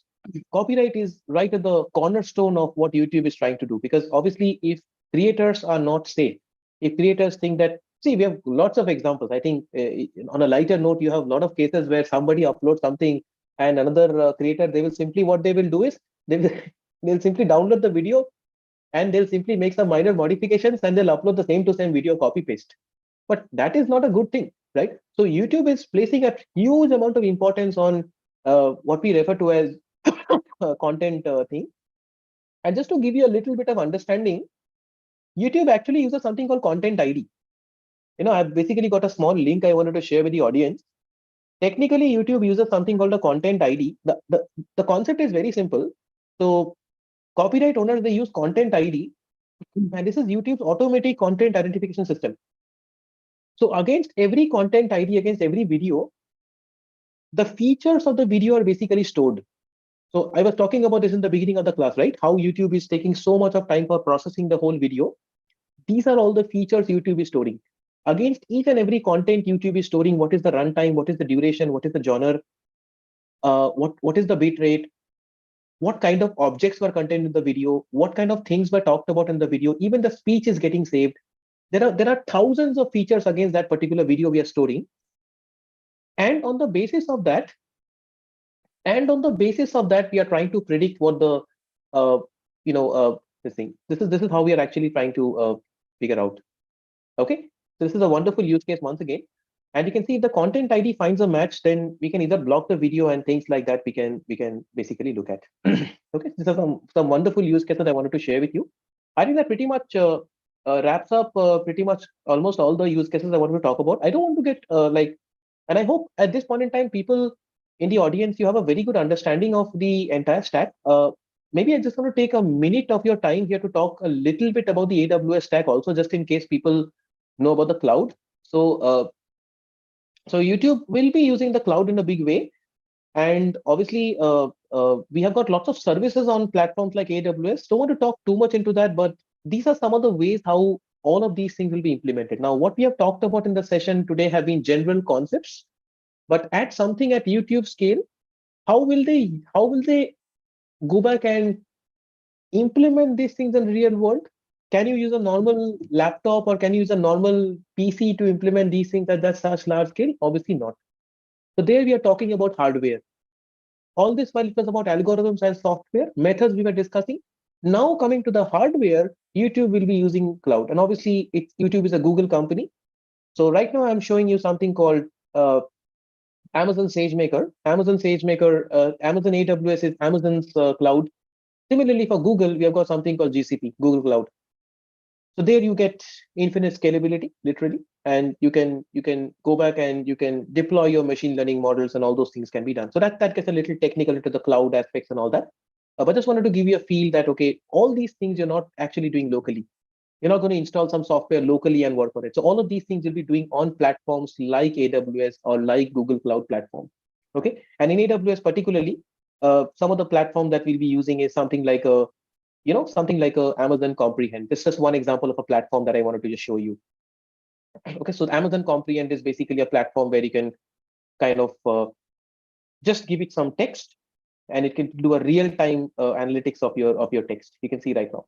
You can just give it some text, and it will do a real-time analytics of your text. It'll identify what are the entities, what are the key phrases, what are the sentiment of your text. All of this will be done real-time automatically by Comprehend.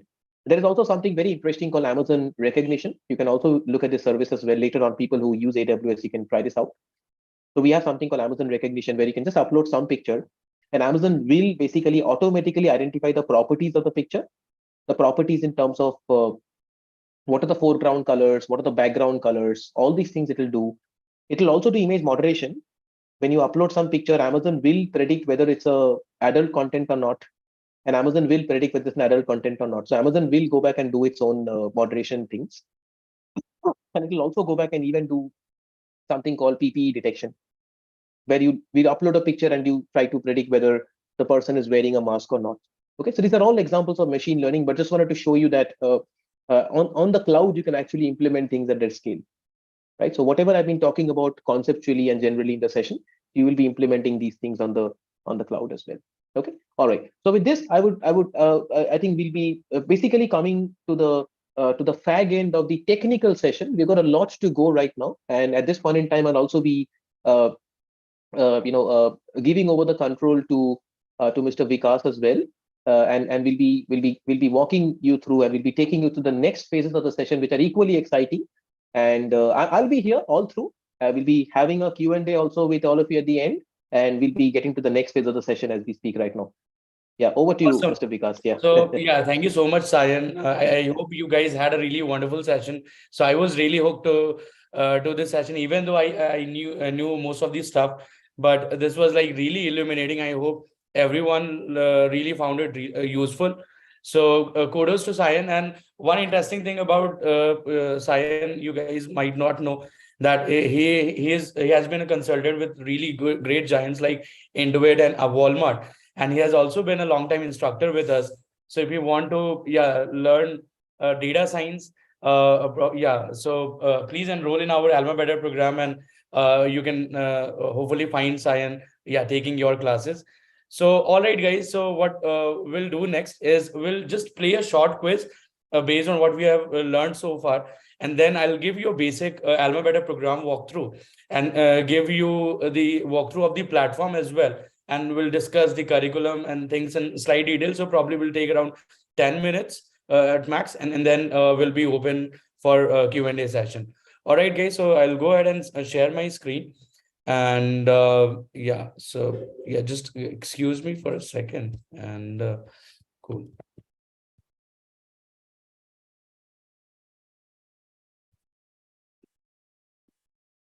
So I'll just go ahead and share the screen. Hang on.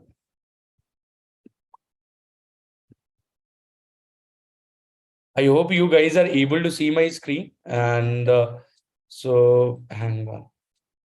We'll move to full screen. So as the usual cover that we do. So what you need to do, just open your mobile phones, open your browser in your phone, go to kahoot.it, right? Is the website, and you'll be prompted to enter the game pin. Write your proper name, because the winners of this quiz will be given goodies, and we want to confirm that we are giving it out to identified people. So please do that. And so just open kahoot.it on your mobile browser, open this, enter this game pin, choose a proper nickname, as in write your proper name. And so I'll wait for probably like 1 minute before we sort of begin with the quiz. So meanwhile, I'll request the team to share the feedback form over the chat, and so that students can fill the feedback, so that we can keep on improving our masterclass sessions that we conduct every weekend. So just give. All right. So we have 38, 40 participants. So I think there are more folks. So please hop onto this quiz session, guys. This is going to be really interesting. It's not going to be really tough. It's going to be fun and easy, so that you can sort of recall what you have learned in this particular class. So please join. We'll wait for like 30 seconds, 40 seconds. Meanwhile, we'll request the team to share the feedback form over the chat, so that everyone can sort of fill it. So the site is kahoot.it, right? Kahoot.it, IT. It's not kahoot.in. I'll also mention over the chat. So Kahoot it, right? That's a phrase which Kahoot is sort of branding itself. So Kahoot it, right? So I hope a lot of people are. So guys, before we start with the quiz, just request you to take let's say take your few seconds and fill out the feedback form. This is very important for us to know what should we be doing in the next episodes, and your feedback will be really helpful in terms of improving what we're trying to achieve through these sessions, right? So cool. So Himanshu, I think please pose these questions in the Q&A. So once we open for the Q&A, we'll clarify the timings for the classes, what is the curriculum, who is going to teach you, how is the AlmaBetter team going to help you, how is the community going to help you. So everything we'll sort of discuss. So let's go ahead and start the quiz, guys.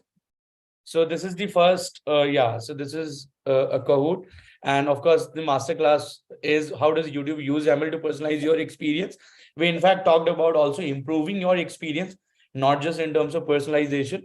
So now first question is, how does YouTube use machine learning to detect inappropriate or harmful content, right? So your options are by detecting explicit language and violent imagery. So you must be seeing different colors. Tap the corresponding right color that you think is the correct answer. Second option is by analyzing user reports and comments, by analyzing video content and audio signals, by monitoring user behavior on the platform, right? So options could, there could be some overlap, but identify the correct answer here, right? So the answer is by analyzing video content and audio signals, right? So if you want to detect inappropriate content, so what YouTube would do, it would sort of analyze each and single frame of the video, and we try to sort of detect if some harmful content is there or not, right? So by detecting, so a lot of you answered by detecting explicit language and violent imagery, but if that were, let's say, just at the description level, it would just not work, right? So it also has to look at other things, which is mainly the video itself. So YouTube would basically search through the video and identify if there is any inappropriate content, right? So third option, let's see, what's the scoreboard as of now. So SK is at the top, Adil is at second, Ashmita is at third, II as fourth, and Guru at fifth. So great going, guys. So let's move on with the next question. We total have 5 questions. So how does YouTube use machine learning to improve caption accuracy, right? So what do you think? By analyzing audio and using speech recognition to transcribe speech, by allowing users to manually edit captions, by analyzing viewer feedback to improve captions, by automatically generating captions for videos, right? So how do you think YouTube would be using ML to improve caption accuracy, right? So for a video, YouTube would generate caption. We're running out of time. Please mark your answers, right? So the correct answer is by analyzing audio and using speech recognition to transcribe speech. I know you guys might have, let's say, gotten a bit confused with these options, like by automatically generating captions for videos, which is fine. But the answer was, how is YouTube achieving that, right? So of course, for a lot of videos, there are like 2 options. Creators can manually upload the captions, and YouTube can also automatically generate the captions, right? But how is it achieving that? That was the question. So let's see the scoreboard. So II is at the top, SK has slipped down to second, Adil is at third. So yeah, good going, guys. Let's see how this looks and turns out. The third question is, how does YouTube use machine learning to improve video quality for users, right? So by analyzing user feedback to improve video quality, by reducing video buffering and loading times. So here, the thing about video quality might not be like the resolution of the videos, but the content of the video itself, right? That would determine the quality of the video. Careful when you're answering. By detecting and removing low quality, but most of you got it wrong. It was a trick question. So the answer is simply by analyzing user feedback to improve video quality, right? So when we say video quality, it's not like just 720p or 1080p. It is more about what kind of content which is available in the video, and is that relevant for the user, right? So the answer was the first option. Let's see. So SK is at the first position again. Rahul is at second. Lakshmi, great going, guys. Let's move on to the penultimate question. What is the role of machine learning and YouTube video search and discovery features, right? So when you search for a particular video, right? So how does YouTube achieve that? So it's to suggest videos based on user interest and engagement with content, to suggest videos based on just the user's watch history, to suggest videos based on the user search query, to suggest videos based on the video's popularity on the platform, right? It's again a tricky question, but this will help you sort of understand how YouTube is using machine learning even in the search results, right? So the correct answer, I think most of you got it correct. It suggests videos based on users' interest, engagement with the content, based on the search query that they have searched for in the YouTube, right? Now let's see. Yeah, go ahead and look at the last question of our quiz. So how does YouTube use machine learning to personalize the ads that users see, right? by using demography and location data, by predicting the user's interests and preferences, by analyzing the user search and watch history, by analyzing the popularity of the ad on the platform, right? So there could be like one or two confusing options, but try to do your best guesswork here. What could be the correct answer, right? So yeah, 5 more seconds to go, guys.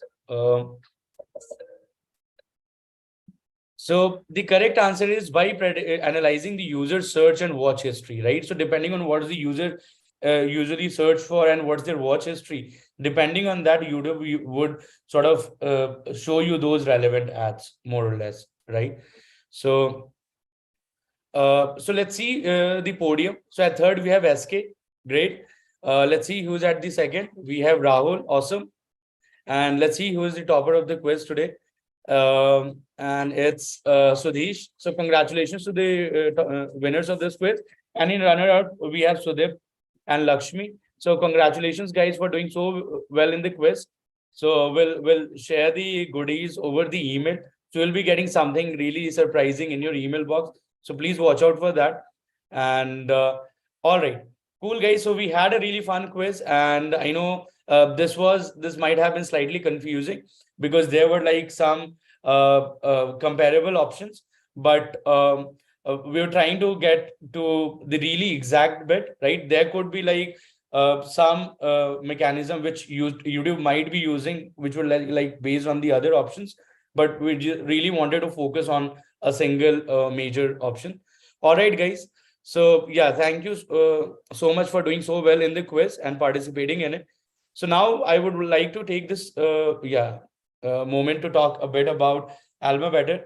So you guys might know that we are an edtech upskilling platform. We provide job guarantee programs in data science and web development. But primarily, we are a community-first learning platform where we provide a lot of things for our students so that they can achieve their desired goal. So they can study in groups and they can learn and get motivated from each other. They're able to do projects in teams, right? So they're learning to adapt in a cross-functional environment. And then we are helping students prepare for jobs, right? So learning is not where your journey ends with us. Your journey will more or less end when you are able to get a job through us overall, right? So that is what we are really committed about. And we have really worked a lot on improving and developing a right learning pedagogy so our students can grasp the concepts in timely basis and do proper assessments and get themselves evaluated. We also have a lot of peer support, coach support, team support, so to help with your doubts, with your queries, with your learning, and whatever type of guidance that you are planning to seek, we are there for you, right? So overall, why should you choose AlmaBetter? So the first thing is we have industry relevant curriculum. So we get a lot of feedback from the interviews that are ongoing with our hiring partners. We try to use those feedback and inject into the curriculum and revamp so that we are like the bridge between academia and the industry, right? So the industry currently needs certain set of skill sets from the talents that we are churning out, and just mastering the technical concept will not help you. So we're trying to make it really industry relevant. So that's why we are conducting a lot of master classes, case studies, so that students can really leverage those. Our program is primarily a cohort based live platform where you will be attending live classes, where you'll also have access to the recorded lectures in case you miss one or two live classes, right? You'll also be going through a lot of capstone projects and with a lot of practice material, right? Like coding assessments, coding problems, quiz assessments, and then there are a lot of projects across modules. So which I'll just show you in a while. Next is basically we conduct weekly doubt resolution along with one-on-one mentorship session, which I'll show that. But you can also ask your doubts over our technical forum, and there's a lot of subject matter experts who will resolve your query at the earliest, right? And then in AlmaX, you'll be going through a lot of mock interviews with your dedicated career coach. And we're also providing 100% job guarantee. So see, in our case, we are democratizing learning, as in you can learn. So there we are not having a cutoff. We are not taking a test in the beginning that, hey, you are only eligible to do this program, right? So we are opening that for anyone. You just need to show that intent. But you need to be really committed throughout the program so that you can complete the course and avail job guarantee through us, right? So learning is democratized, but for placement, you need to put in effort and complete the milestones which we are asking for, right? So the AlmaBetter path to success is pretty straightforward. What you need to do, you need to sign up, you need to explore the free resources and talk to our admissions team in if need be, and then you can enroll in our program. That's the step one, by paying a refundable program fee, right? That is what we are saying. And then in step two, you can start your learning journey. You need to complete certain milestones and get certified, right? Step three is when once you've completed all the learning milestones, you'll need to sign the ISA if you want to opt for the career track, which is AlmaX, and you will get your course fee refunded, right? And as soon as your AlmaX journey start, you'll be going through your portfolio building sessions, communication sessions. You'll be going through 50 mock interviews on different topics, on company-wise mock interviews, right? And once you have done good there, we'll deem that you're job ready and we'll share your profile with our hiring partners. And then once your interviews get started, you'll be able to crack one or two, and you'll be able to land your dream job, right? So this is the AlmaBetter's guaranteed path to success, guys. In terms of learning activities, we provide a lot of activities. So for technical skills, we are providing live lectures, which is our primary way of delivering the content. There are a lot of really interesting lab experiments. So you might have noticed, like Sayan was showing that teachable machine where you can actually do a lot of really intuitive experiments. You can do a lot of projects and assignments in our program, and then do group discussions 24/7. So in our platform, you can connect. We will encourage you to form teams and groups, and you can do group discussions 24/7, right, with your peers and with your teams. For industry and exposure and motivation, we are providing one-on-one mentorship where you can see guidance from our expert coaches. And these are like really expert professionals and people like Sayan. They are top instructors and mentors with our program. Then you will be conducting a lot of guest lectures like this masterclass, and they're like different topics we'll want to focus on. And then at the core, of course, is community, and will encourage you to participate a lot in the community. Then the mandatory activities for AlmaX is you need to do capstone projects and competency challenges. These are what I was calling as milestones, and you need to complete to get into the career track, right? We have partnered with more than 500 plus companies with us, and they're hiring from our pool of candidates throughout the year. And these are like top MNC companies hiring with us, right? So this is just a basic salary distribution. So even though we are promising a minimum threshold of 5 LPA, but we have seen that our students are earning more than 6, 7 LPA whenever they are getting a job, right? So of course, our minimum threshold might look a bit low, but our students who are getting jobs, they are getting really good pay, right? And usually what happens that when you're trying to start your journey as a data, let's say as a data science professional, a lot of freshers, you can expect to get a job, let's say in primarily in analytics as a data analyst or a business analyst. Even some companies can give you a position of junior data scientist or associate data scientist, but only after a few months or a year, you will be really capable to actually do core modeling work. So probably, let's say, depending upon what kind of company you're working at, but as a fresher, you'll be getting started with core analytics work. And as you sort of understand more about the business, you more about the analytics process, you can then jump onto the core modeling work, right? So even I started my career as a risk analyst, and I was not given this title of data scientist, right? And even, let's say, when I joined HSBC as a data scientist, my designation was senior associate, right? But my core role was data scientist. So you don't have to worry about what kind of designation you are getting, but what kind of role or what kind of responsibilities you're getting in the job. That is important. And as a fresher, I'm always saying that start with analytics, because that is how you're going to develop that data sort of data driven approach, right? That is very important. You are able to understand the problems in the context of business. You're able to understand the problems in terms of problem solving, and then you can employ your analytical approaches to solve those. But you can expect to become a data scientist in a few months, or probably in a year, after you have actually uh, let's say learn the core fundamentals. All right. So next, so we have really great instructors and mentors, and Sayan is again one of them. But we have instructors with more than 7, 8 years of experience in this field, and they're working with top product and tech companies like Swiggy, Geo, Dream11, EB, InBev, and these are just some of those. We have more than 400 coaches across data science and web development working with us, and they're helping students in mentorship. They are taking live classes. They are resolving doubts on our discussion forum. They're also evaluating projects. So the capstone projects that you will be doing in our program, those will be human evaluated. And I'll show you more about those when we do the program walkthrough. And these are like some of the success stories. You can go through our success stories page on the website and connect with these people even over LinkedIn to understand their experience and how AlmaBetter helped them achieve their goal, right? And let me just give you a basic dashboard walkthrough, right? So you are in almabetter.com, right? And you can simply sign in, and you will be taken to this Grow platform.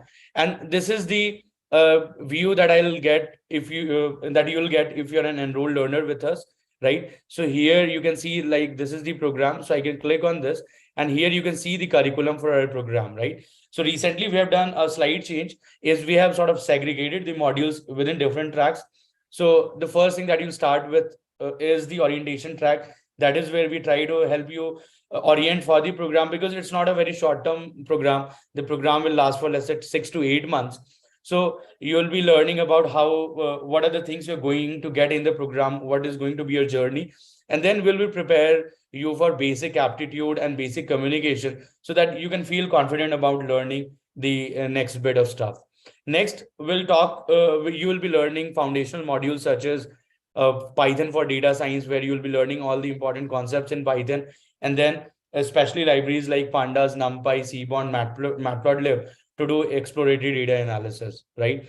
Next, a foundation module is an analytics framework, where you're going to learn SQL in detail. You're going to learn Excel. You're going to learn Tableau, because this is like a must for any data science professional. Even though you're planning to become a data scientist, this is something that you should definitely master. And that's why we have kept this as a foundational module. Next is maths for data science, which is again a foundational module. Uh, and you'll be learning linear algebra, calculus, probability, statistics, everything that you need to sort of understand the next bit concepts in machine learning, right? And then machine learning module is again the last foundational module. And this is where we are talking and teaching all the different algorithms and modeling techniques that you can learn, right? So please explore the curriculum on your own, and you'll get an idea. We also have a module on industry insights, where we have a lot of interesting case studies for different industries, right? So these are part of your foundation track. And then we'll be offering something called the specialization track. So let me just show you that. I'll just stop sharing, and give me a second, guys. I'll just show you that, so that you can understand as in how are we trying to teach. So if you have a look, so not here, right? Probably I hope, yeah, I hope this screen is visible. So if you click on this continue learning, right? So you'll be able to see different specialization, which are part of the specialization track. So we are providing specialization in business analytics, data engineering, advanced ML. So someone who is more inclined towards doing the engineering and programming sort of work, you can probably pick this specialization. But people who want to stick to the business and want to do more business related analytics or product related analytics, we would encourage you to do business analysis specialization. But let's say if you want to work at the intersection of business and engineering, so there you can expect yourself to take the specialization, which is where we are focusing in depth on advanced machine learning overall, right? So this is the curriculum. If you have a look at, let's say, 1 or 2 lessons, so this is how the lesson UI looks at. So this is where your collab notebook will show up, right? And you can view your collab by clicking from here. right? And you can see the learning objectives and everything is here. The next set of activity is, so the first set of activities will be focused on learning. The next set of activities will be focused on assessment. So we have a quiz, we have a coding assessment that you can partake in, and you can move on from activities to activities from here without going back to, let's say, any lesson, right? And you can in fact view all your lessons from this page itself, right, by just clicking from here, and you'll be able to see. So let's say if I am already an enrolled learner, this is what I'm going to see. So just show you a simple example of, let's say, probability theory. So I can show you, there is this read, which is, let's say, a PDF. So these are like, and then there is a video that you can go through. This is like a prep video, but mostly will encourage you to attend live classes. Then you can take a quiz. You can also have a look at different materials.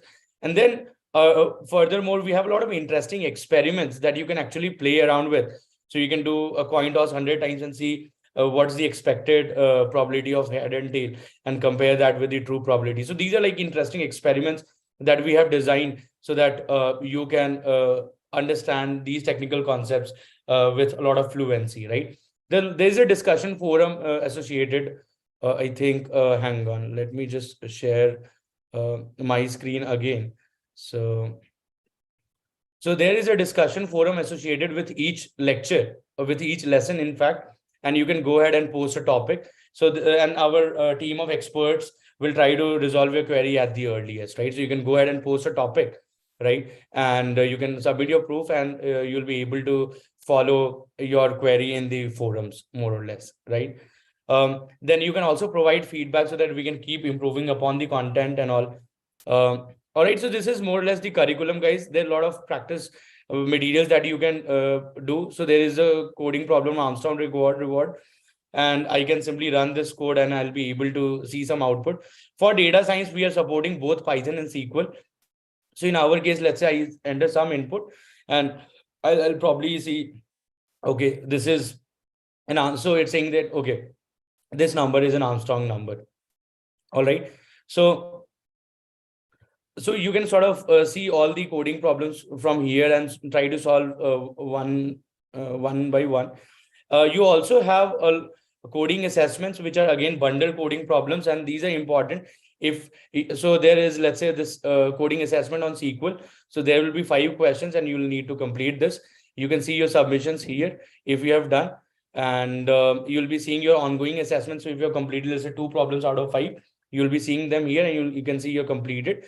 And once you have completed, you can generate certificate for these assessments, and then brag about, let's say, in your network or probably over the community. So that is what you can do. There are a lot of interesting projects that you can explore. And let's say there is a simple project on doing EDA on Airbnb bookings analysis.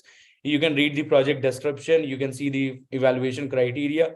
You can see what the presentation video you need to submit and what's the final checklist. And you can submit the project with a link and a video link. And as soon as you submit the project, it goes to the submitted tab. And this is where your project goes to the evaluator for human evaluation or manual evaluation, right? So you can see your feedback if it's accepted, and you will be able to see what's the feedback you have gotten from the evaluator on different rubrics, which will apply for a category of projects, right? You can also explore a lot of projects like by selecting these filters like machine learning and all, and you will be able to get an idea. If you're enrolled, your career track will look something like this, right? You'll be able to see the AlmaX curriculum, and AlmaX is our prime career track where we're training students. Not only just we're not just helping them to build their portfolios, like building their resume, building their LinkedIn profile, GitHub profile, YouTube profile, or even their personal website, but they are going through a lot of communications training, because in data science, knowledge or technical knowledge will not alone not help you. You also need to be able to articulate your concepts to the interviewer. So that is also pretty important. So we're placing a lot of emphasis on that. And then you'll be going through 50 mock interviews with our different coaches in the span of 3 weeks, where you will be able to get a simulation of the real interviews with our coaches working in different top companies. And you can evaluate yourself, and then your profile will be shared with our hiring partners, right? And then there is this mentorship thing where, let's say, you can book a guidance session. So let's say if you want to seek placement guidance or learning guidance, you can book these sessions with our coaches and get real feedback with them. Right. And then there is a help desk, which is again the support forum. So you can submit a ticket based on any issues you guys are facing. So that you can do. All right. And so now there is also my performance thing. So here you'll be able to see your performance analytics, how you are doing with respect to your, let's say, cohort or other students in our community across modules and on for different set of assessment activities overall. Right. Now, one important thing that we are providing is the community, because what we feel that learning can be exhausting, so that you need a place where you can network with your peers. We can find people who share similar interests, who are also going through the same phase, and you can network with them. So like there is this space called Chill Space where students are sharing memes and having a fun time, right? And you are able to share your ideas. You can also share maybe your achievements in different groups and let's say brag about your achievements as well, right? One important thing that you can also do is we have filters like city, so you can search people based on cities. For example, I want to find people who are from Mumbai, and I can see them here, right? So there's so many people who are learning with us and who are coming from Mumbai. Like you can also find people who are coming from Delhi, and you can connect with them. And if they reside in similar geography, you can also plan a meetup there, right? So this is the community. So there is not only the web app, there is also a mobile app that you will be getting access to one as soon as you enroll. All right. And then there are a lot of other things. You'll be able to see your certificates here, and you can add these as credentials over LinkedIn and also share with your groups or with your network overall, right? So there are a lot of other things that you will get to know as soon as you enroll. This is where our live classes are happening. So our live classes are happening on the AirMeet platform. I'll just show you quickly, because ours is primarily a live class platform, and this is where things happen. So you can view the schedule as soon as this open up.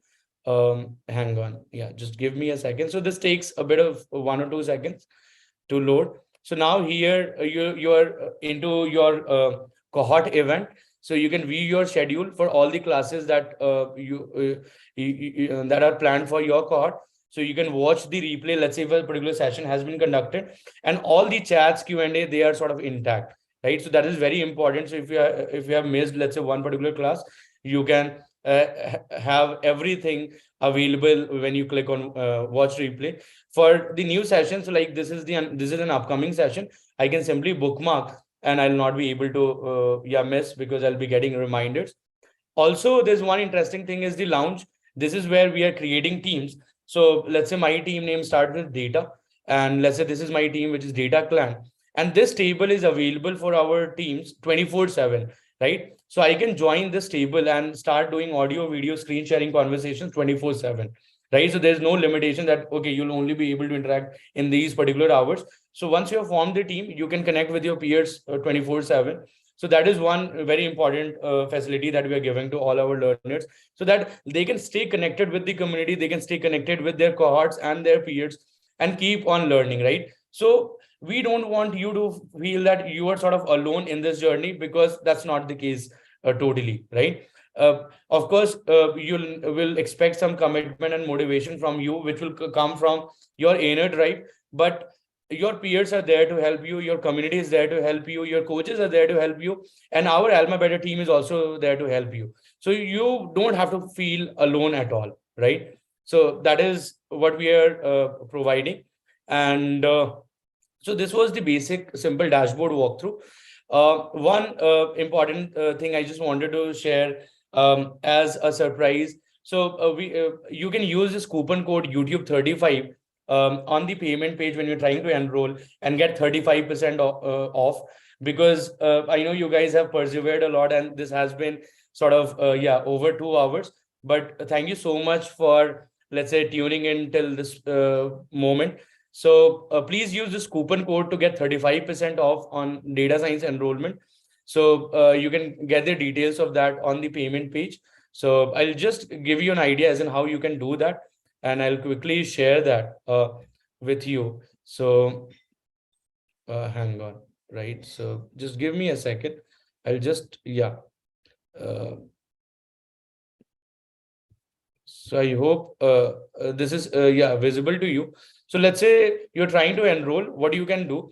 So this is the default discount that you can see. So let's say I can go ahead and cut this out and I can apply the coupon code YouTube 35 and I'll be able to get a 35% off. I can take on these, and I would encourage you guys to do this over your desktop device, even though you can do over your mobile, but you will have clarity on what you are sort of getting into, right? So we are really transparent about what we are trying to do.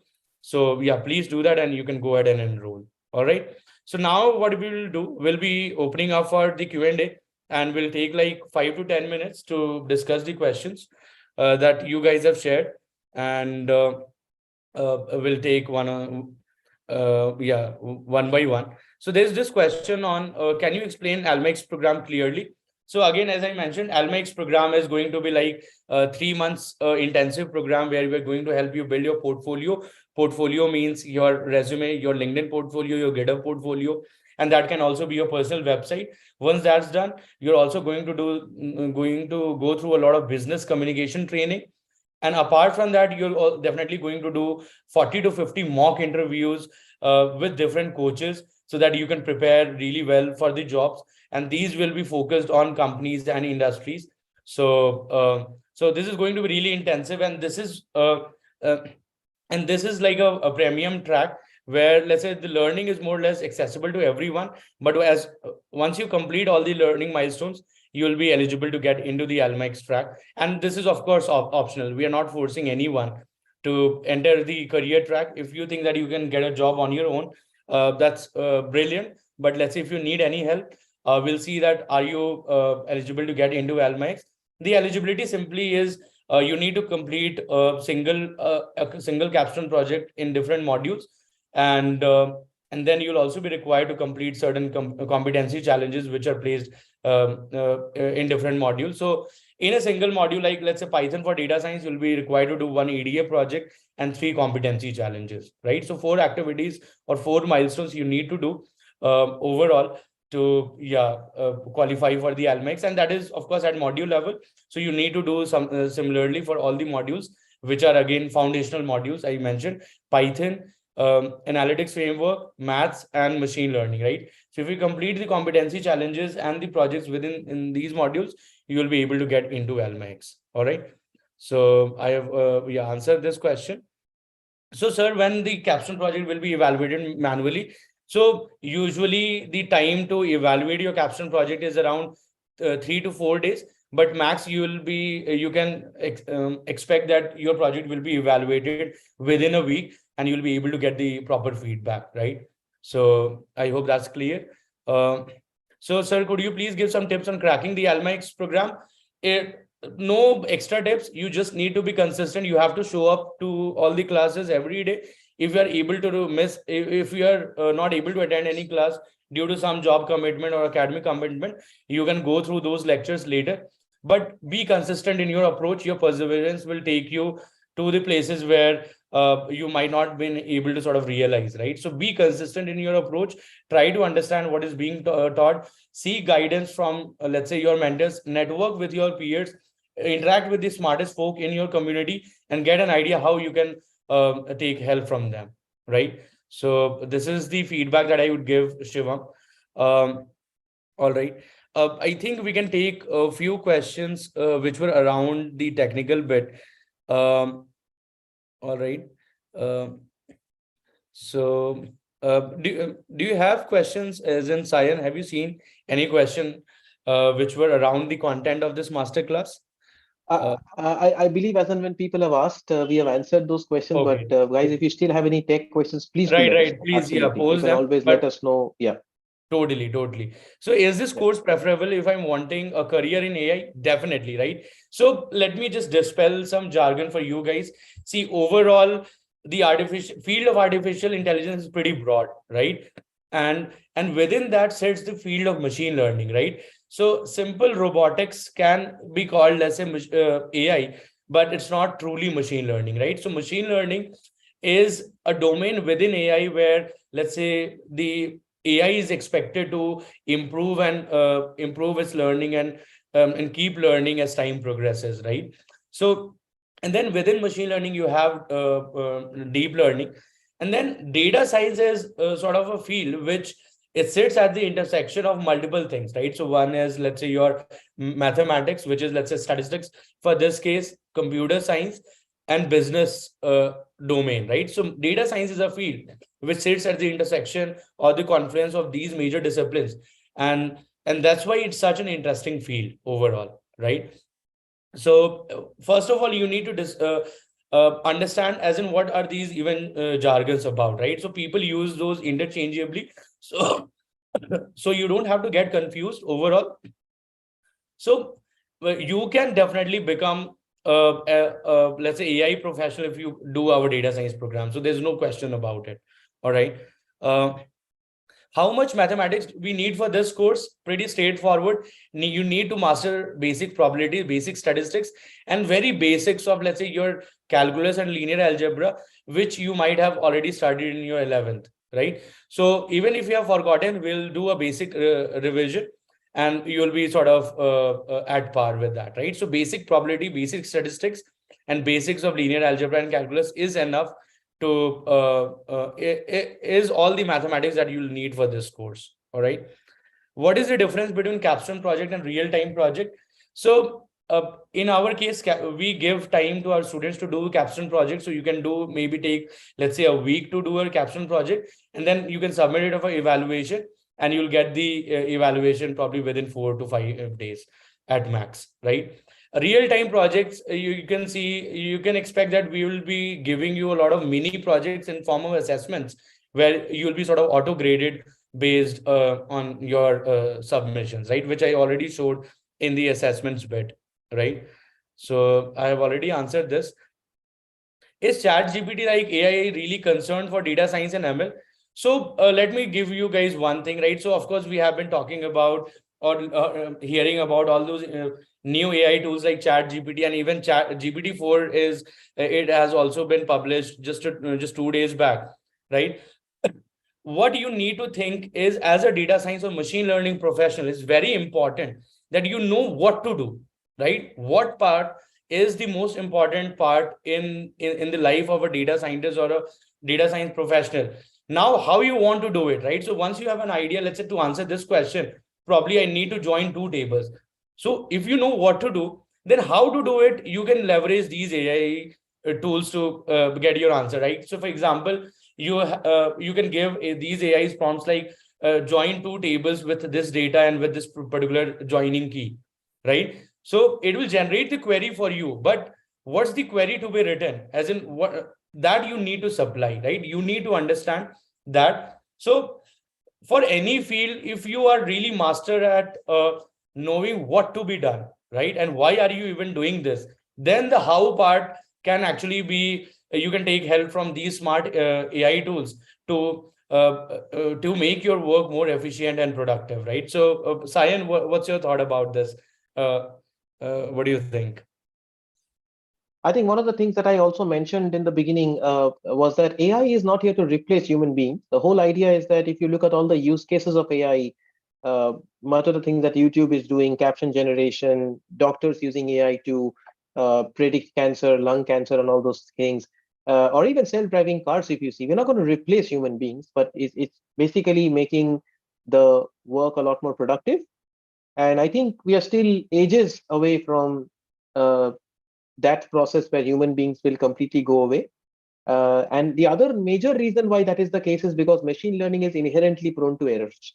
You would have seen many of the cases we saw where even the speech to text kind of models where the machine makes mistakes. So definitely there's a huge amount of human involvement in the entire machine learning lifecycle. So these are mostly looking at use cases and problems where we are, and even chat gpt, for all the frenzy around chat gpt, a lot of mistakes it also makes.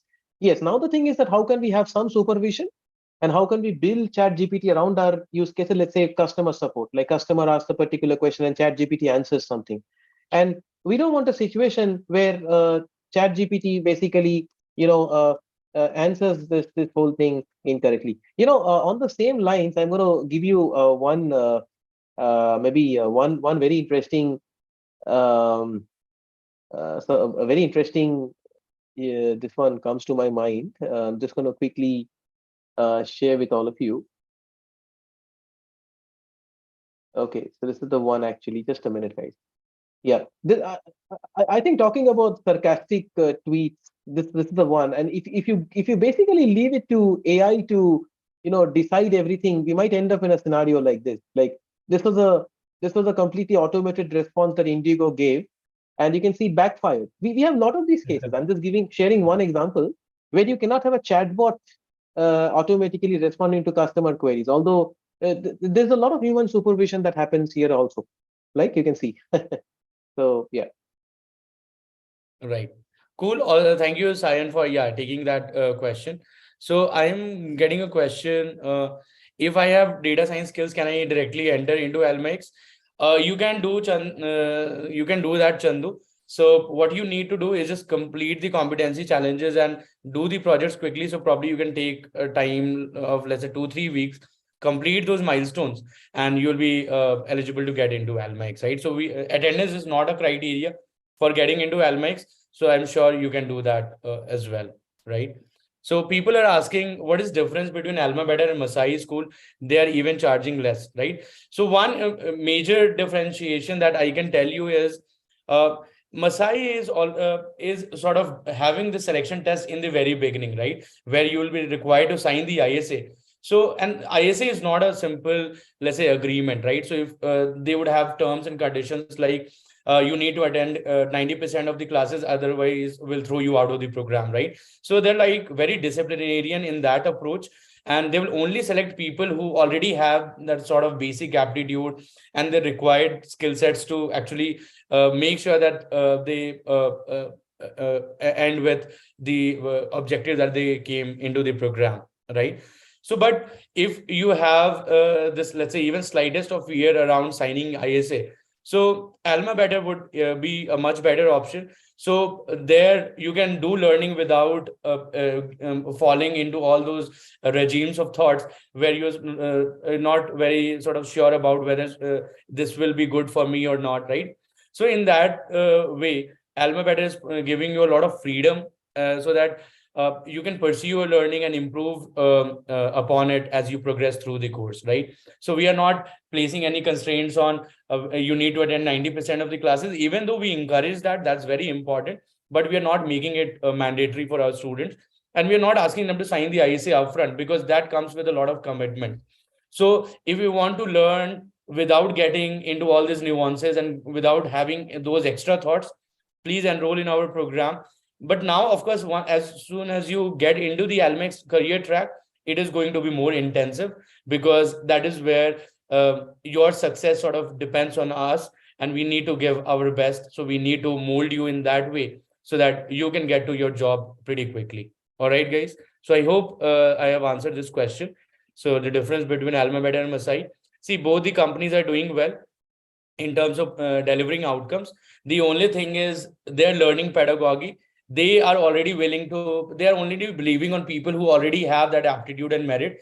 In our case, we have sort of democratized. The only thing that we are seeking is your commitment. And if you are able to persevere and commit throughout the course, you will be able to complete the assess milestones, and you will be able to get a job through us overall, right?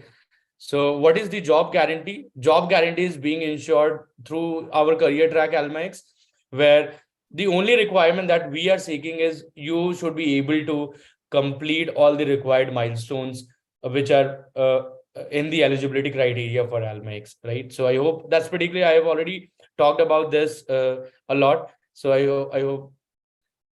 So Masai has free courses, but EB does not have free courses. That's rubbish. I'll show you. As in, you can go through. So I'm not enrolled yet, right? In the data science program, you can go to learn and you can explore all these free courses as well, right? So there's a free course on introduction to Python. So you can go through all of these interesting lessons basically and improve your learning, right? So there is There is a lesson on introduction to Google Colab, right? So all these lessons is part of this particular short course. You can go through other short courses here. So it's not like we don't have it, right? We have a lot of free resources that you can explore. So for data analysis, we have analytics frameworks for beginner. For data science, we have data science for beginners.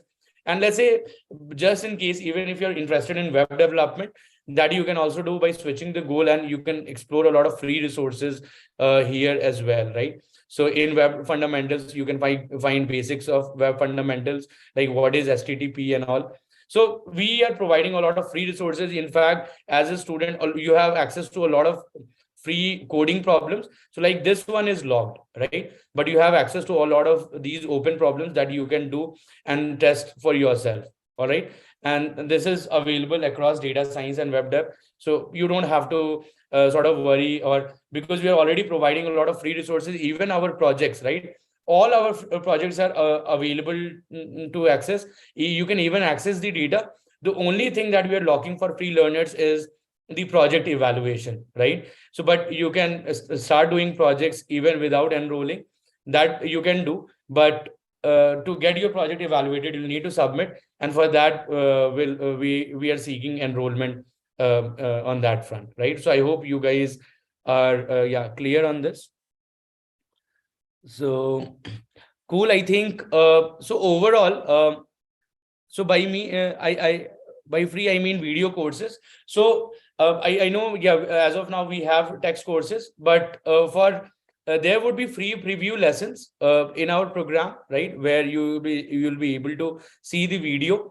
And our team will be updating, because we have recently updated the curriculum overall, right? And that's why we have brought in this notion of different tracks, like orientation track, foundation track, specialization track, and then career track. Earlier we just had the concept of modules, but now we have sort of clubbed them in different tracks, so that you are able to understand, and you'll be able to see all the videos here in the live class platform that I showed you. And our team will keep on adding these video courses as well. So yeah, please tune in for that. Also, you can check out our YouTube channel, right, where we are continuously updating a lot of free videos on, and these are from the previous cohort. So you can find a video on recommended systems, which I think, in fact, Sayan actually taught really well. You can find videos on clustering, KNERS. There are a lot of really good playlists on, like data science case studies, machine learning tutorials, Python for data science, random variables, SQL. So all these free videos are there. Although these we have not updated in our free courses, we'll be really making these videos concise and crisp, and then adding those in our free courses. So I hope that is clear. Uh, all right.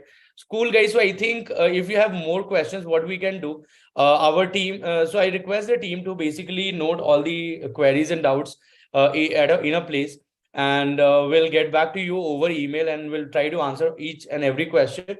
But because we have already exceeded this masterclass by half an hour, we can sort of stop here. Um, and we'll basically get back to you over email with the event summary. So we'll give you the highlights of the event. We'll give you the link to the event recording. We'll give you the link to the certificate that you can generate. And we'll also give you the goodies, as in for the winners who have actually done really well in this quiz. So we'll give you the goodies. I think there was this one query from the previous quiz winner. We'll look into that, and we'll make sure that you get your promised prize, right? So please do not worry about it. There might have been some probably miscommunication, but we'll try to resolve it. But we are at this point where we can sort of wrap up this session. So again, I would like to thank every one of you who joined this session on Zoom and over YouTube and LinkedIn. And especially I want to thank Sayan for illuminating our audience with his wisdom and making this session really interesting. So I really learned a lot from this session, especially, and I hope you guys also learned. So thank you so much, Sayan, for sharing your wisdom with our audience, and hope we'll see you again in some other episode. So we'll keep doing these master classes every weekend, guys. We'll come up with really other interesting events. So next week we are going to do an event on Uber, and we'll also be doing an event on Flipkart. So we'll keep doing all these product focused events, and we'll also switch to maybe industry focused master classes. We'll keep doing, we'll rotate, and so that you can get the best idea as in how data science sort of works, not only at the intersection, data science works at the intersection of ML and industry or business, right? So this is very important. So thank you so much again, Sayan, for doing this session with us. So thank you, guys. Thank you so much, and thanks for the invitation. And it was wonderful to have all of you. People were extremely enthusiastic and extremely participative, and it was so nice to have such an engaging session. Yeah. definitely, right? So so basically we'll keep doing more of these sessions, guys. So you don't have to worry. We are really focused on getting you to the ground education that you need to understand why is even ML important, or why is even data science important, or why is it even required. So thank you so much again. Hope you have a great day ahead and enjoy your weekend, guys.